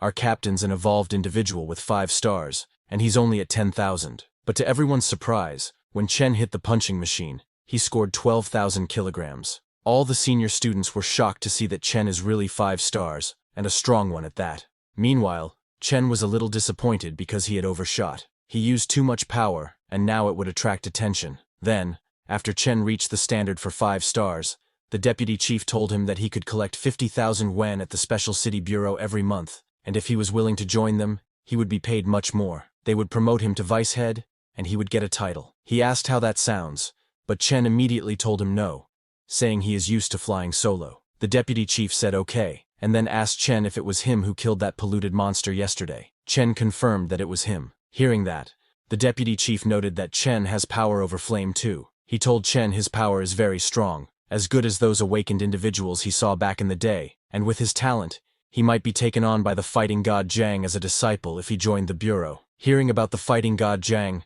Chen understood that he is what humans see to be the ceiling of possibility. This offer was somewhat tempting, but then Chen thought that since his giant lizard has to remain a secret, and he has other ways to get stronger, he immediately said no to the deputy chief, saying he appreciated the offer. Later, there was an announcement from N City's Special City Bureau. They congratulated N City for their first registered evolved individual named Chen Chu. Male, 21 years old, evolution level 5, and an extraordinary strength and blood-colored flame user. His current ranking among all evolved civilians is first. Seeing the announcement, people started commenting. In shock, a guy commented that a 5-star evolved individual is too OP. Another guy commented that other places have 3 stars as their max. N City is the best. A student of Chen's university commented, telling others that he is the male god Chen Chu from our school. Seeing the announcement, Manager Lee called Chen saying, "Brother, you're a 5-star evolved individual and ranked first. Take care of me in the future." Chen laughs and told him not to worry. Chen was getting hundreds of calls and messages. Even classmates he hadn't seen in years called to congratulate him. Realizing he had gotten too many calls, Chen laughed, wondering if this is what it feels like to be a god amongst men. Chen was happy because after eating that giant whale, the giant lizard was now 90 meters long, and Chen's physique had increased by 1,800 points. His strength had also increased from 29 tons to 70 tons. Now, with his outer covering, he could take an armor-piercing round. If they compared him to other evolved individuals, he was at least level 7 or 8. Chen previously thought that a 7-star rating should be the max that any awakened individual can hit. There's still a definite gap in power between that and the 10-star fighting gods. Chen was worried, thinking that in a peaceful world, even if his power were to increase every day, the absence of an equally strong opponent would leave him with an unshakable sense of emptiness. However, everything was different now. The apocalypse had come, and horrifying monsters had stepped through space-time into his reality. He was very happy because now countless powerful awakened individuals, evolved individuals, and gods of war would all step onto the stage. Chen was confident that at the rate he was growing, he would soon be able to stand shoulder to shoulder with those gods, but he was not going to stop there. He was determined to surpass them and become an even more powerful being. While he was thinking all this, suddenly he received messages on his phone. When he checked, he saw some messages in his office group chat. The first message was from Leng Yu, Chen's secretary, who, sending a surprise emoji, asked Chen if he was an evolved individual. Lin, the girl from the front desk, replied to Leng Yu that their boss had been long past the awakened stage forever. He's a 5-star individual. Hui Hui, who was the IT technician, praised Chen saying he is amazing. Chen acted modestly and sent a message telling everyone that it's nothing, and they would all get there eventually. It's just that he was a few days ahead. Lin messaged again saying she wanted to become awakened like her boss. She was determined, saying it'd be amazing if she could evolve into an angel so that she could grow beautiful wings. Leng Yu, with a disdainful expression, replied to Lin that she can't control what she evolves into, so she might become a toad too. Angry, Lin told Leng Yu to shut up. Seeing them fighting like children, Chen laughed and then wrote again, saying, "No slacking on the job." All 3 of the girls replied with, "Okay, boss," and then got back to their work. The next day, Chen went to his warehouse at the docks. He summoned his equipment from his inventory and got equipped in his full body armor. Shi was also there. Chen asked Shi to let them return. Hearing Chen, Shi created the other dimension door. She opened the door and told Chen that he could go in. While going inside, Chen asked Shi to wait here and not move. He would go and take a look. Just as Chen stepped inside, the whole environment changed completely. The smell inside made him understand immediately that something was off. In front of him was a completely new dimension full of flames and magma. Seeing that, Chen wondered if this door brought them to a new place every time they opened it. Looking at Shi behind the door, Chen understood that if they want to be sure of the world that lies behind that door, she's got to keep it open. He was worried that if they did that, what if some even more terrifying monster learns of the door's existence? Chen remembered the blue-eyed monster that had chased him that day. It could have deduced the location of the door from where Chen vanished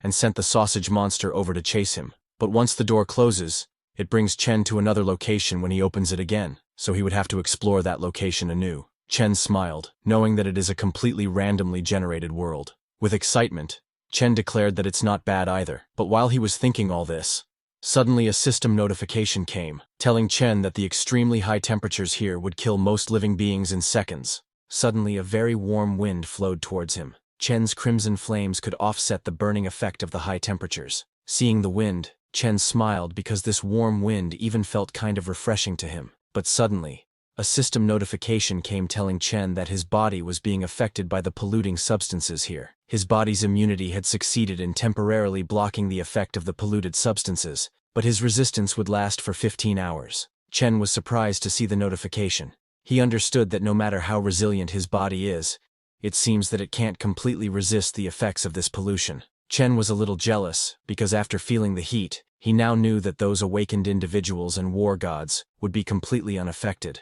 as they really are insanely powerful. Chen was a little sad, but didn't dwell on it for long because he had no time to lose, as he needed to explore what this world had to offer. He activated his senses and began scanning the area around him. He could scan a kilometer of the area in one go, and did so for quite a while. However, to his surprise, he didn't find a single trace of life or any monsters. The place was completely barren. Disappointed, Chen said, "It's no surprise because such a hellish environment wouldn't be conducive to life in the first place." He was about to ask Shi to open another door when, unbeknownst to him, a monster covered in flames emerged from behind him. When the monster got near, Chen sensed its presence and immediately turned around. He turned with super speed and swung his sword at the fire monster.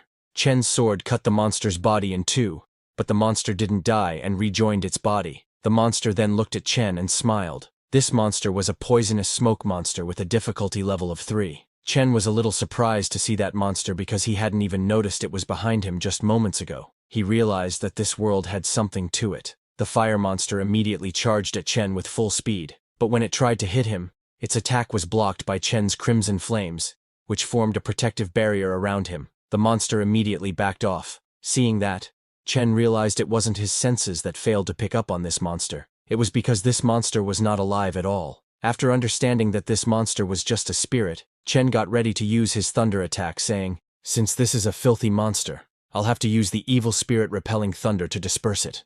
Chen activated his evil spirit repelling thunder just as he saw the fire monster approaching.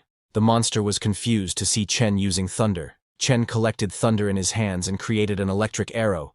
Then with full power, he shot it at the fire monster. Before the monster could dodge or escape, Chen's electric arrow hit it and pierced its body, creating a huge hole in its stomach. The fire monster screamed in pain when it got hit, and its fire started to disappear, leaving only a skeleton behind. A skeleton head was all that remained of the fire monster as it fell to the ground. A system notification informed Chen that he had killed a third-tier strange monster and obtained 20 stat points. When Chen found out that it was a third-tier monster, he felt it was strange because it looked powerful, as it had the special ability to render physical attacks useless. Chen couldn't harm it at all just now. Plus, it might be because it was born in lava, but fire attacks were also useless. So, with all that, how could it be only third tier? Chen thought he might just be lucky that he happened to have the talents needed to counter it on hand. If not, this fight would have been extremely difficult. While he was thinking all this, suddenly Shi came there. Chen sensed her presence and turned around, only to be shocked to see her. He went to her asking, "Didn't I ask you to wait outside the door? Why did you come out? It's dangerous in here." As Shi couldn't talk properly, she just told Chen that she was worried as it's dangerous. Chen was at a loss for words when he heard that she came here because she was worried for him, but he knows that whatever the case may be, the place outside the door is not safe for her. He patted her head, telling her to stay far behind him and not move closer under any circumstances. But when his hand touched Shishi's head, she disappeared like an illusion. Chen was surprised seeing that, but suddenly he heard some noise from the background.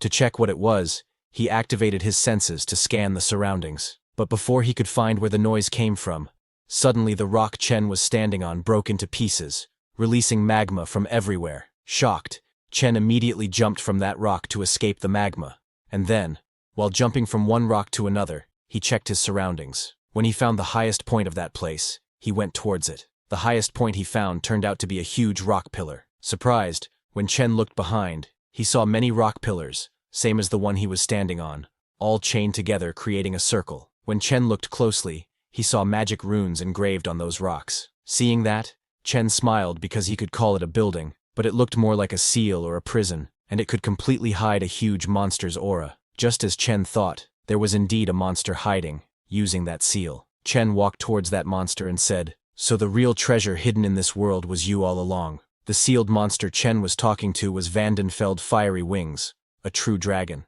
Chen didn't even want to imagine the kind of stats that dragon had. Seeing that Chen had found it, the dragon stood up and shouted, "Foolish humans, challenging me without a care for your lives. How laughable." While trying to show himself strong in front of Chen, the dragon told him that this is his world, and Chen is an intruder. Since Chen had come before him, he would be merciful and give Chen two choices. He could bury Chen here, of course. Not even Chen's ashes would be left to bury. As for the other option, he would be delighted to have a new servant. So as long as Chen kneels and recognizes Vandenfeld's power. Hearing the dragon's words, Chen smiled and told the dragon that he didn't want anything to do with him, but was interested in the dragon's bones. Saying that, Chen walked towards the dragon. Hearing Chen's words, the dragon became furious, shouting, "How dare a mere human be so arrogant in front of me?" The dragon raised its wings in anger, and following its anger, the magma river's flow got stronger. Along with that, hundreds of fire monsters like before emerged from the magma and surrounded Chen. Seeing those monsters following the dragon's orders, Chen smiled because he thought poisonous smoke monsters were impressive. How silly of him to think that, as they all were just puppets. Suddenly, a thought came into Chen's mind. He asked the dragon if turning into those monsters could be a consequence of agreeing to be the dragon's servant. Hearing Chen, the dragon got even more angry, and ordered those fire monsters to kill him and pull his corpse into the river of lava. Following the dragon's orders, all those fire monsters charged at Chen from all directions. Seeing them coming from all directions, Chen smiled, and then moved. He moved with lightning speed towards all the monsters in the blink of an eye, and using his thunder punch, he destroyed all those fire monsters and their bodies. The dragon could not even follow Chen's movement, asking what just happened, and how his servants disappeared in an instant. After killing all those fire monsters, Chen arrogantly walked towards the dragon and said, "Now that I think about it, having a black dragon as a pet does sound interesting." Hearing his provocation, the black dragon got serious, and his eyes turned red as he looked at Chen. But Chen was not scared, and asked the dragon how about he be Chen's servant instead. Chen's words were enough to awaken the dragon's madness. It roared and smashed the ground, and the ground underneath Chen's feet broke and magma came out. But Chen was not going down that easily. He took out his flame sword to attack, and when the dragon tried to charge at him, Chen first balanced his footing and then smiled, telling the dragon that he would cut him. Saying that, Chen swung his sword with full power, aiming at the dragon. The dragon tried to dodge Chen's attack, but chains on the dragon's neck stopped him from moving out of the way fully. Chen's sword strike slightly touched the dragon's neck before passing. The dragon started bleeding yellow blood. This made the dragon too angry. Its eyes turned bright red as it stood on its two back legs, shouting, "Human, watch me send you to hell." The dragon inhaled air into its mouth, and then, with full power, used its Hell Dragon Flame skill, shooting flames at Chen. When Chen saw the dragon shooting flames, he immediately placed his sword in front and used his red flame body skill. Immediately, a protective barrier appeared around Chen, which blocked the dragon's fire breath from reaching Chen's body. After blocking the dragon's fire breath, Chen mocked the dragon, asking if this was the power it was proud of. Hearing Chen, the dragon became furious and inhaled fire from the magma into its mouth. With bloodthirst in its eyes, the dragon looked at Chen and said, "Turn into ashes." Saying that, it used its Hell Dragon Flame skill and shot a very powerful flame beam at Chen. After shooting the flame beam, it stopped and said that in this world, No one can withstand his hell dragon flame for even a second. It thought Chen had died, but suddenly a shadow appeared in the smoke. That was Chen's shadow. He emerged from the smoke unscathed and mocked the dragon again, saying he thought the dragon would be so powerful, but it turns out it was only slightly better than an oversized hairdryer. The dragon was shocked to see Chen completely fine, even after getting hit by its hell dragon flame. It tried to shoot flames again, but Chen didn't give it any chance to attack. Using his lightning, he jumped at the dragon, kicked the dragon's mouth, making the dragon shoot flames into its own mouth. The dragon's mouth exploded with a huge fire explosion. Chen swung his sword mid-air and dodged the explosion of fire. He landed on the ground and told the dragon that he has the extraordinary power of fire and the energy stance of the Emperor Demon armor, so his defense against fire is almost maxed out now.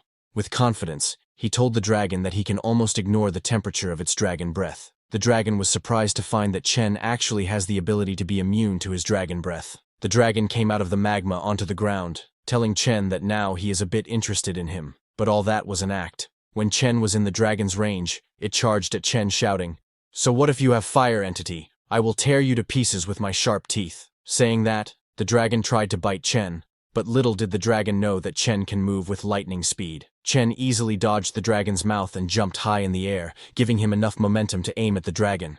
He landed on the dragon's neck and pierced his fire sword into the dragon's back, but he was not going to stop there. He smiled as he grabbed his sword with both hands, and then, using his lightning speed, he ran on the ground's back while cutting its back with his sword. But just as Chen was cutting, his sword hit something tough, which was inside the dragon's back. Chen was surprised and confused at the same time, but before he could think of anything, the dragon turned to attack, so Chen jumped off its back while releasing his sword. Just as Chen jumped off, the dragon's skin turned red. Seeing that, Chen said, "As expected of you, you are called Firewing, so you can actually turn red." Chen then activated his beast connection, telling the dragon that now it's his final moment of struggle. Chen's Godzilla's power started dominating Chen's blood. Chen's eyes turned red as fire marks started to appear on his face, and his whole body got covered in flames. Chen told the dragon that this is the new move he just learned from the dragon's hell flame blood explosion. Seeing that Chen dared to steal his abilities, the dragon got furious and charged at him with full power to kill him in one go. But after using his beast connection and this new skill, Chen's speed and strength were increased significantly. He moved to his right and dodged the dragon's mouth.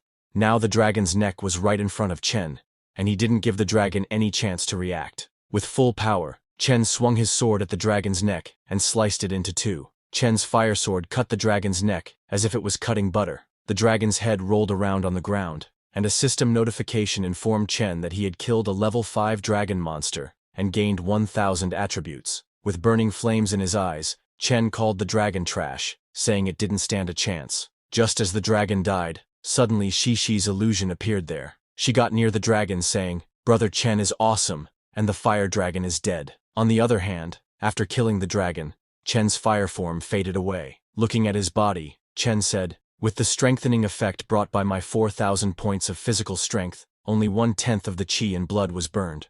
But the power generated was so terrifying. This level of physical damage is barely enough to keep up with my recovery ability." Chen looked at the fire in his hand and decided that this form is called Blood Explosion Form 1.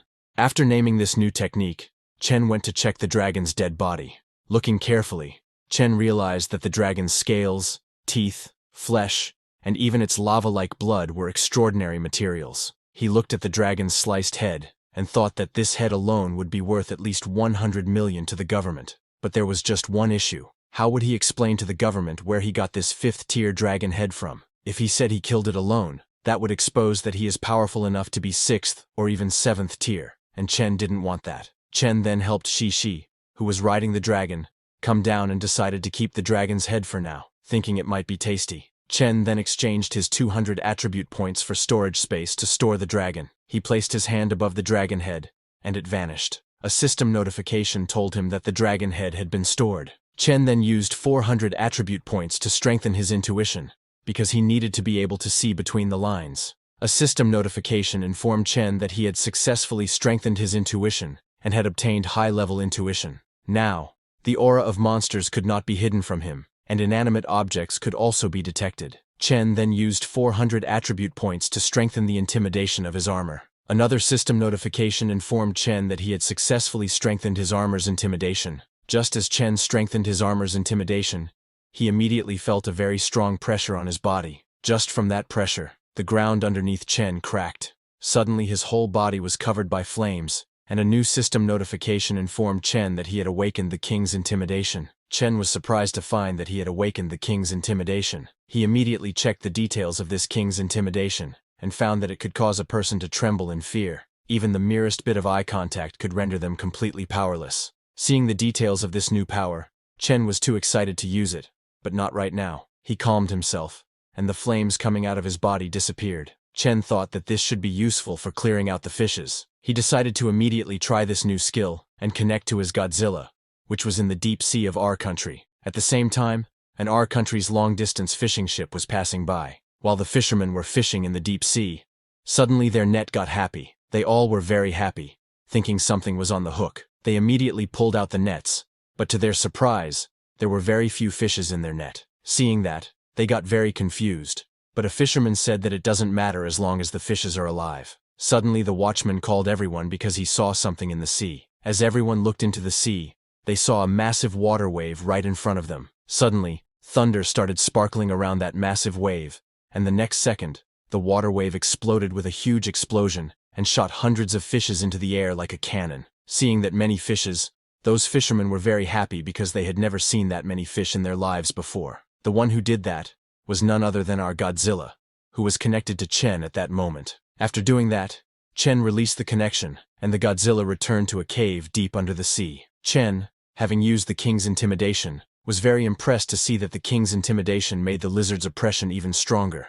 Nothing could move in its area of effect, and while doing that, Chen discovered a new technique. When he used his flames and electricity together, Chen could fly. Without any delay, he used this new skill because humans have always yearned for the skies. As long as Chen combined the power of electricity and fire, he could be free from gravity's confines. He started flying into the air like a rocket, and could even increase his speed as he pleased. While flying in that dimension, he suddenly noticed something far away that looked like a city. Chen's intuition told him that there are unexplored places in this world, so he immediately headed towards that city, thinking he could get some information about a being that even the dragon that ruled over this world was unaware of. While going there, it suddenly clicked for Chen that Firewing is only a magic dragon that has been imprisoned here, so there must be a higher power trying to imprison it. He decided to go over there and see what was going on. The city Chen saw from the sky was the ruins of the Kingdom of Giants. Chen landed in the middle of the city and started exploring it. While looking around, he saw a huge wall painting.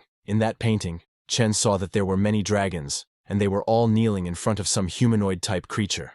Seeing that painting, Chen realized that there used to be a giant dragon civilization here, but he didn't understand what they were worshipping. He wondered if it was a dragon god or a true god. Before he could understand anything, suddenly a massive door beside him opened on its own. Seeing that, Chen felt like there was a huge danger there, but he also knew that there was no way to catch a tiger without going into its den. Chen opened that door, and with lightning speed entered it. When he went inside, he found a long hall with massive dragon statues placed all around. Seeing that, Chen realized that Firewing was these dragons' little brother. But before Chen could explore this area further, suddenly a system notification came, telling Chen that the pollution in this area had strengthened.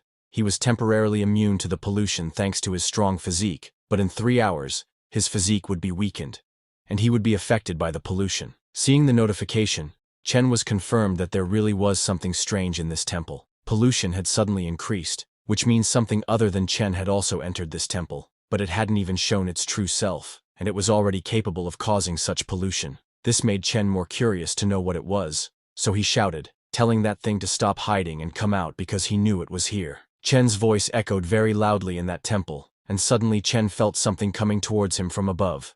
He immediately backed off, and a very bright light descended onto the ground right in front of him. Chen, with a serious expression, asked. From that bright light, a humanoid creature with no face and 4 arms emerged, saying, "The Venerable One has awakened." Suddenly, a red line appeared on that 4-armed faceless face, creating an eye. As that monster looked at Chen, the red line transformed into a mouth, and it smiled at Chen. Seeing that 4-armed creature flying and smiling, Chen could not understand what it was. The 4-armed creature made the first move and raised one of its hands towards Chen, and before Chen could react, the 4-armed creature shot a dark lightning of eternity at Chen. Seeing the 4-armed creature suddenly attack, Chen was shocked. He pulled out his long sword and stabbed the ground, creating a flame barrier around himself to block that dark lightning. Seeing the power of the dark lightning, Chen wondered if the four-armed creature he was fighting could be 6th tier. However, it didn't take long for Chen to realize that it must be a 7th tier demon, because its power was gradually pushing him back. The four arms were using just one of its hands to push Chen back while asking Chen to worship it and surrender.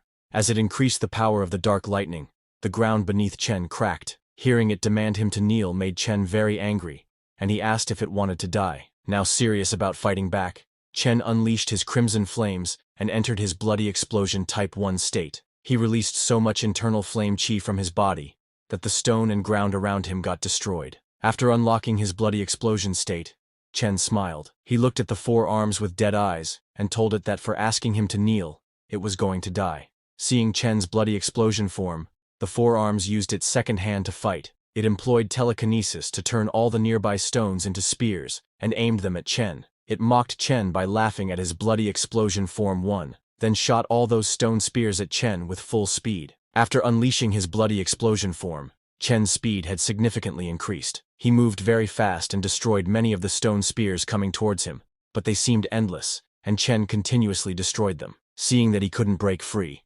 Chen swung his sword with super speed, creating a barrier to block the stone spears from reaching him. Then, with super speed, he jumped from the ground towards the four arms, and with his long sword, he cut the four arms into 2 pieces. But just as Chen landed on the ground after cutting it down, the body of the four arms disappeared from mid-air and then appeared right behind Chen, pointing 2 fingers at the back of Chen's head. Chen was shocked, questioning how it was still alive after he had just cut it down. While activating the dark lightning of eternity, the four arms called Chen a disgusting ant and shot the dark lightning. There was a huge explosion that destroyed the walls of the temple. As the smoke started to clear, the four arms was the only one standing. But suddenly, the four arms saw something shocking that it hadn't expected. Even after getting hit by its dark lightning from that close, Chen was still completely fine but even more angry. The flames on Chen grew stronger as he got angrier and declared that he was going to end this. Seeing Chen still standing, the four arms immediately backed down and started collecting the dark energy. This made the four arms angry, and it used all 4 of its hands to fight.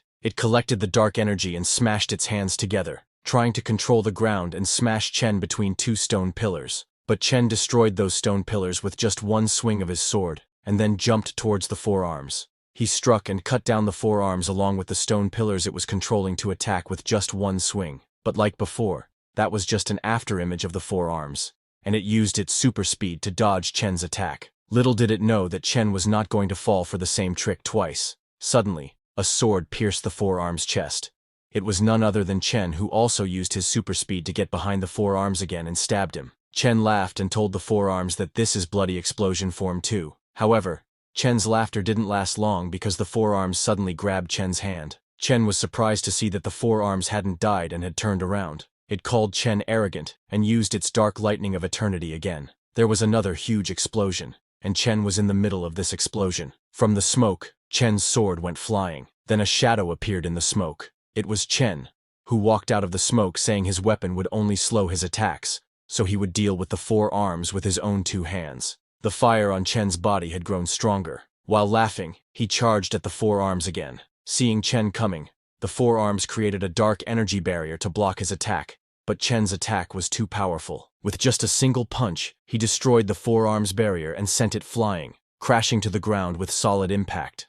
Chen's attack was so powerful that just from its impact, the ground underneath him exploded, destroying all the nearby walls. After getting hit by Chen's punch, the four arms lost its momentum, went flying, and continuously hit the ground, unable to stop its body. Just as the four arms regained control and stopped itself, it saw that its face had cracked like a mirror. This made it very angry, but Chen wasn't going to give it a chance to attack. He charged at the four arms with lightning speed, and in the blink of an eye, he reached the four arms and punched it again in the face using his internal fire. He smashed the four arms onto the ground so hard that the ground underneath was destroyed. He didn't let go of the four arms until it stopped moving, but just as Chen turned, thinking it was all over, the four arms flew into the sky again and aimed at Chen using its fingers. It used all 4 of its hands and attacked Chen using its entrap skill. Sensing the upcoming attack, Chen immediately turned around to defend, but before he could even reach it, the ground underneath his feet cracked, making Chen lose his balance. Suddenly, Some aura chains came out of the ground and tied down Chen's legs.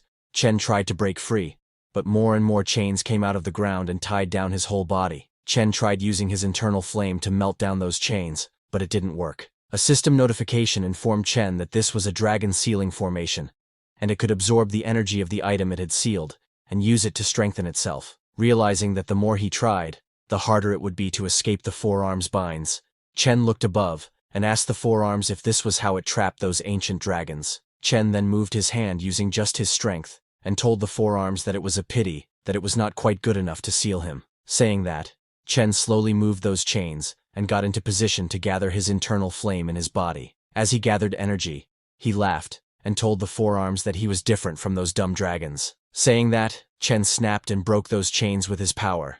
After breaking those chains, Chen released all the gathered internal flame from his body and told the forearms to listen up. He looked at the forearms and told him that his name was Chen Chu. The forearms was shocked to see that Chen had broken those chains. Seeing Chen looking at him, the forearms got scared and slowly started to back off. Seeing that, Chen started walking towards the forearms. The energy coming out of Chen's body was so strong that the ground started to vaporize slowly. Chen then took another step and suddenly disappeared from the ground. Even the forearms could not keep up with his speed. Chen appeared above the forearms, completely shocking him. With full power, Chen charged at the forearms, aimed at its head, not giving it any chance to react. He punched the forearms, sending it flying. Chen, using his speed, appeared where the forearms was heading, and then punched it with more power, sending it flying in different directions. Chen followed after the forearms and continued hitting it. He was so fast that the forearms could not even defend itself. With lightning speed, Chen punched the forearms in the face,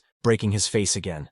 He again followed the forearms and with full power punched it in the stomach, smashing it onto the ground. When the forearms hit the ground, there was a huge explosion, and as the smoke from the explosion started to clear, a shadow appeared in it. It was Chen who was standing at last, and the forearms was on the ground with a huge hole in its chest as Chen took out its heart with his hands. Chen smiled devilishly, looking at the forearm's heart, and said he wanted its power. Chen then turned around to return to his world. A system notification then informed Chen that his crimson flame had ascended to become glass crimson flame. His lightning had become swift thunderstorm, and he had obtained a dragon sealing talisman, now capable of binding beings below the 6th tier. While walking back as Chen released his internal flames, his legs started to tremble. A system warning notified Chen that he had overexerted himself and had been 99% polluted by strange pollution. Exhausted and unable to continue walking, suddenly Shi appeared and warned Chen about the pollution. Realizing he had fought for too long, making the pollution worse, Chen knew he couldn't stay there any longer. He used his internal flame and lightning skill to fly back to the dimensional door that Shi had created. Without the forearms' protection, the world of dragons and giants began to fall apart, and slowly everything started to destroy. With his exhausted body, Chen somehow managed to enter the dimensional door and return to the original worlds. But just as he returned, he couldn't control his speed and collapsed on the ground. After he passed through the dimensional door, Shi immediately ran towards the door. Chen was very exhausted and couldn't even move his body. Shi closed the dimensional door and informed Chen that she had closed it, but as she looked back, she saw Chen coughing up blood. Even in that condition, Chen was worried, saying once the door is closed, it loses its connection to the other world, and who knows where it'll open next. Shi immediately went to check on Chen. Chen patted her head and told her that he was fine, explaining there's always a price to pay for power. After this fight with forearms, Chen realized that although the blood explosion seems like just an explosion of pure power, only someone with insanely powerful endurance would be able to withstand it. If a normal person used even type 1 of it, their blood would be vaporized instantly, leaving behind a withered corpse. So if he wanted to break through to type 3, he would need to further increase his physique. Thinking all this, Chen slowly stood up and told Shi that since the teleportation door was closed, they should get some rest. But Shi didn't say anything, and just looked at Chen, very worried about him. Meanwhile, at the ruins of the palace in the land of giants, the forearms, whose head Chen had taken out, was lying on the ground lifeless. But suddenly, there was some movement in his hands. Forearm's body slowly started moving even after a big hole in its chest, and cracks all over his body. After a few seconds, the red line appeared on Forearm's face, and he woke up, as if rising from death. Forearms woke up and looked at his condition. Purple blood was dripping from his body. Seeing the purple blood on his hands and body, Forearms became too angry and roared loudly. Just the shockwave of its roar destroyed the ground around. Later on Earth, a black-haired man in army uniform reported over the radio that at 35 degrees north, 1,200 meters away, there was a group of fifth-tier polluted monsters. He requested artillery backup. Right in front of that black-haired man was a very huge crack in the ground, and from that ground, hundreds of white humanoid-type monsters were emerging. All this was happening somewhere in K-City. At the request of the black-haired man, a significant amount of artillery was launched at the monsters. Hundreds of missiles hit their target perfectly at the crack in the earth. As the attack ceased, the black-haired man told his two subordinates that there were still 6 minutes until the second wave of shots, so he hoped this group of monsters wouldn't run away. One of his subordinates told him to relax because the monsters were consuming their dead and hadn't moved from their position. Hearing this, the black-haired man turned to his other subordinate named Mark and asked what the pollution percentage of those monsters was. Mark checked the data and told the black-haired man that it was 15.5%, adding that they should be able to hold out for another 8 hours. The black-haired man smiled, saying that it was enough time for them to wrap this up. The first subordinate got very excited and said that the bodies of 7 fifth-tier monsters would fetch a pretty penny, and, even if they weren't complete, they were still worth a lot. Mark agreed and suggested that they should use the money to increase their firepower. With a serious expression, Mark said that as long as a third of those monsters were left, he would be happy. Hearing Mark, the black-haired man said, as the people of Z country say, count your blessings. Just as he said that, another batch of missiles arrived and struck the monsters. Seeing those monsters burning in flames, the black-haired man told his subordinates that without the base's support, any one of those monsters at full health would mean they were all done for. A few minutes later, after the second attack finished, the black-haired man told his two subordinates that it was time to get to work and clear these bodies. In excitement, all three of them walked toward the monsters. The black-haired man told the others that these monsters should be enough to get 5 bottles of purifying energy, so they should keep 3 and sell the rest. The subordinates were also very happy because the black market priced those monsters at 200 million a bottle. After selling them, all 3 of them would be living like kings for a while. But when all 3 of them got near the earth crack, they saw a monster standing in the smoke. Because of the smoke, they hadn't seen that monster before, but now there was a huge monster staring at them. It was 100 times bigger than those normal monsters, and all 3 army guys looked super tiny in front of it. The black-haired man was too shocked and scared upon seeing that monster and exclaimed, "What is that?" But before they could understand what was happening, the giant monster started walking toward them. Mark's detection device started ringing immediately. He checked and told the black-haired man that the pollution level was increasing very fast and had reached 531% and was continuing to rise. The black-haired man was shocked to hear this and turned to ask Mark how this was possible. But just as he turned, he saw that the giant monster used its tentacles and killed Mark. Seeing this, the black-haired man started shaking in fear and told his other subordinate to just run. He immediately started running away, and when the other subordinate tried to follow him, he was also killed by the monster. The black-haired man ran for his life at full speed, but the giant monster followed after him. Suddenly, a red line appeared on the giant monster's black face, similar to the 4 arms that Chen fought with. It was as if the monster suddenly became intelligent and immediately killed the black-haired man. Just as he killed the black-haired man, another batch of missiles was shot at him. Meanwhile, at the Apocalypse base in M country, it was reported that an apocalyptic event had occurred, activating the highest level of Apocalypse defenses and beginning the elimination of all threats for the good of humanity. The army of M country launched a nuclear missile at the monster. The missile ascended into space and then, with full speed, descended, hitting the target and exploding with a huge blast that destroyed everything around it. The monster was still standing. While all this was happening in M and K countries, Lin was sleeping in his room, unaware of what was happening in the world. After a few days of proper sleep, Chen finally woke up. He then went to Xishi's room and knocked on her door, telling her it was time for breakfast. Xishi came out of her room while rubbing her eyes. As she emerged, she was still sleepy and asked Chen for a hug. Hearing her, Chen sighed and hugged her, asking, "What will I do with you?" But just as he hugged her, she fell asleep again in his arms. Before Chen could wake her up again, suddenly their house bell rang. Right in front of their house, a pink-haired girl in a leather jacket was waiting. The jacket had "Speedy Takeaways, Chasing Away Your Hunger," written on the back. The very waifu-like girl was Huangfu Ziyan. She called Chen, telling him that his food was here. Chen opened the door and came out with Xishi, who was sleeping in his arms. He was surprised to see Ziyan in a leather jacket, but what surprised him more was the bike Ziyan was riding. Seeing that, Chen got suspicious, and told Xian that it was the first time he had seen a lady delivering takeout at the crack of dawn on a $100,000 motorcycle. Hearing that, Xian looked at Shi and told Chen that she had also never seen someone who lives in an expensive mansion order takeout every day,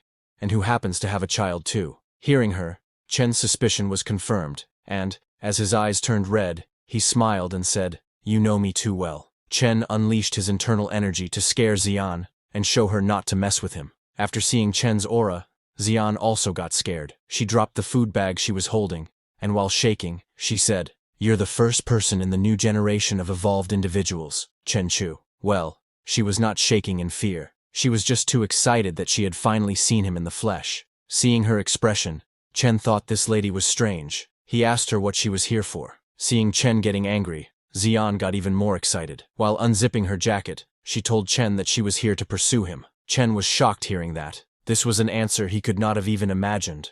Xian turned around to leave, confirming that she wanted to pursue him. She went to her bike, and then, before leaving, looked back and told Chen to remember her name, Huangfu Xian, and that she lived nearby. She roared off on her bike, telling Chen she would see him at his next order. Then, right after she left, the Li family's young master, Li Ning, came to meet Chen. He told Chen about the recent news and how, without Chen, N City could not survive this apocalypse. Hearing that, Chen laughed and told Li Ning he was over-exaggerating because N City has a special investigation bureau, and if pollution spread here, they'd rush over as soon as possible. Hearing that, Li Ning argued that they could not be compared to Chen, as he is not from the government and doesn't need to be accountable to anyone. He told Chen that this is why it's of vital importance to know whose side Chen is on. Still not understanding the seriousness of the situation, Chen asked Li Ning what he meant. Seeing that Chen was still unaware, Li Ning told him that after news about him spread yesterday, most of the houses in the wilderness near that mountain had changed hands. Right now, Chen is so famous that the entire area's value has more than tripled. All the rich people in N City are fighting to move here. Li Ning told Chen that everyone is saying they want Chen's help, but all they want are his resources. In return, connections, money, anything Chen wants, they won't turn them down, as long as when monsters come, he helps them out too. When Chen heard about the resources, he began to take the matter seriously. Li Ning continued, telling him that they're all businessmen, and who can blame them. They'd like to invite Chen for a meal, which is why he was here. Hearing about the invitation, Chen got an idea. He smiled and agreed, telling Li Ning he would go. Hearing that, Li Ning got excited and told Chen to keep his word. He turned to leave, telling Chen he would see him at Lin Shu's Supreme Hotel that afternoon. But before leaving, Li Ning remembered something and stopped. He told Chen that he had just seen Huangfu Xian, and asked Chen if he knew her. Chen said no, and told Li Ning that she suddenly came over and told him she wanted to pursue him. Hearing that, Li Ning's expression turned serious. He told Chen that she could be a little overbearing because ever since she was young, she's been determined to get whatever she wants. Li Ning warned Chen to be careful because now that she likes him, Chen should know that Huang Futi is behind her, and he is the richest person in N City. A few hours later, news regarding the world's pollution began to be broadcasted. It was reported that Z country has used its strongest equipment and decreased the pollution for the time being, restoring societal order. The next piece of news was about Y Village, which had been invaded by polluted monsters, and hundreds of people had been killed. Then, in our country, a temple was polluted by a female corpse that was buried alive by its monks, creating a vengeful monster that killed 20 people. The most important news was that Z country announced its plans to deal with an apocalypse 20 years ago, and has created a perfect defense system and resource storage, becoming the world's safest city. Tensions have been worsening around the world. Various wealthy individuals have been flooding into Z country, and many have been afflicted at its borders. A black market has even sprung up regarding calamity-avoiding contracts. At the same time, at Ningcheng University, Chen, the girl who was with Chen on a date a few days ago, was in her class practicing some language. A purple-haired girl who was sitting ahead asked Chen that since the apocalypse is coming, why are they still spending so much energy on studying? She wondered if she should work for a multinational company once she graduates or be a translator. But she added that the situation is bad enough that that's not even a problem anymore. Who knows if people will still be alive soon enough? So she might as well find a powerful guy here and get married. Hearing her, Ching removed her headphones and thought about Chen, who is a 5-star awakened individual with extraordinary power over flame. He is a household name online, and is even more famous than some celebrities. The amount of discussion about him online could fill several thousand blogs, but with fans also come questioning voices. Seeing Ching lost in thought, the purple-haired girl got curious and asked Ching Ching what's up with her and that extraordinary boyfriend of hers. Showing a very inappropriate hand sign, she asked Ching Ching if both of them have slept together yet. Hearing her, Ching Ching got embarrassed and, while blushing, asked the girl what she was talking about. Ching Ching thought Chen is powerful, talented, and handsome. He's so perfect that no one can find something to complain about. He is her boyfriend in name at Ning University. But in reality, Ching Ching doesn't even know if she actually has feelings for him. While she was thinking all that, suddenly there was an incoming call from Chen on her phone. The purple-haired girl also looked into her phone. Ching Ching, while blushing,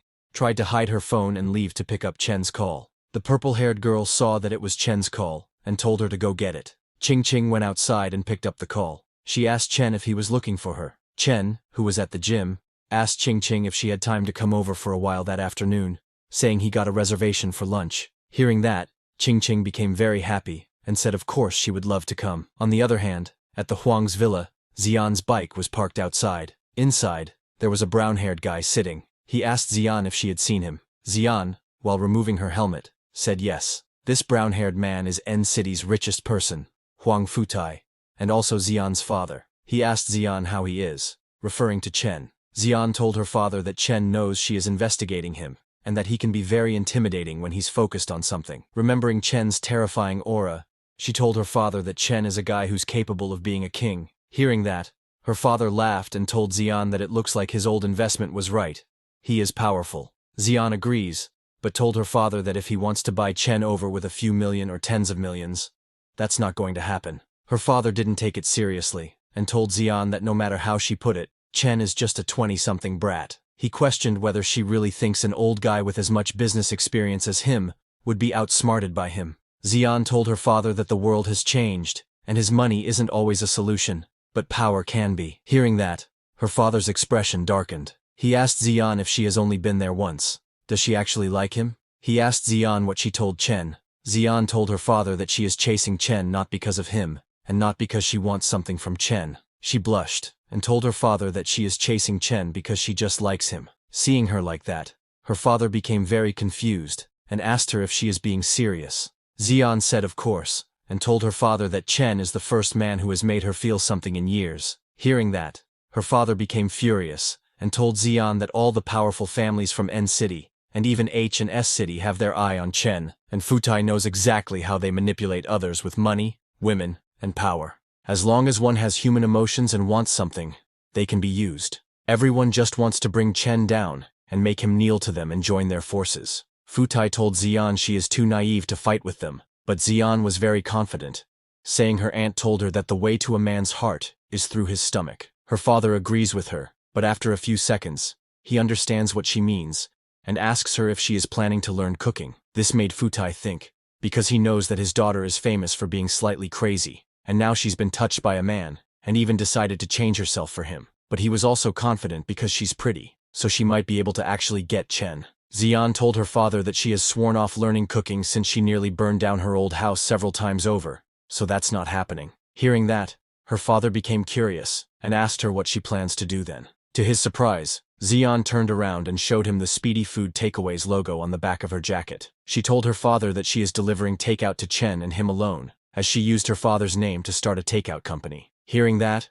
her father became more confused, and couldn't process that the Huang's money was being used to start a takeout business. Proudly, she told her father that the little space Chen had rented before, the warehouse at the docks, or even the villa here, Chen always relies on delivery for his food, even breakfast. So, she found someone to take Chen's phone and download the delivery app. Now, as long as he places an order, she will be the first to know, and can then send it over to him personally. Hearing all that nonsense, her father almost had a heart attack. While grabbing his chest, he asked Xian what she was doing. With full confidence, Xian told her father that Chen would be touched by her sincerity soon enough. That's all for today, everyone. Before we wrap up, I want to let you know that we've recently launched a membership program here, where you can enjoy perks like early access to videos and soon, exclusive content just for members. You'll also receive custom badges and emojis to enhance your interactions. If you're interested, consider joining our membership to enjoy these benefits. Check out the link in the description to join. See you all in the next video.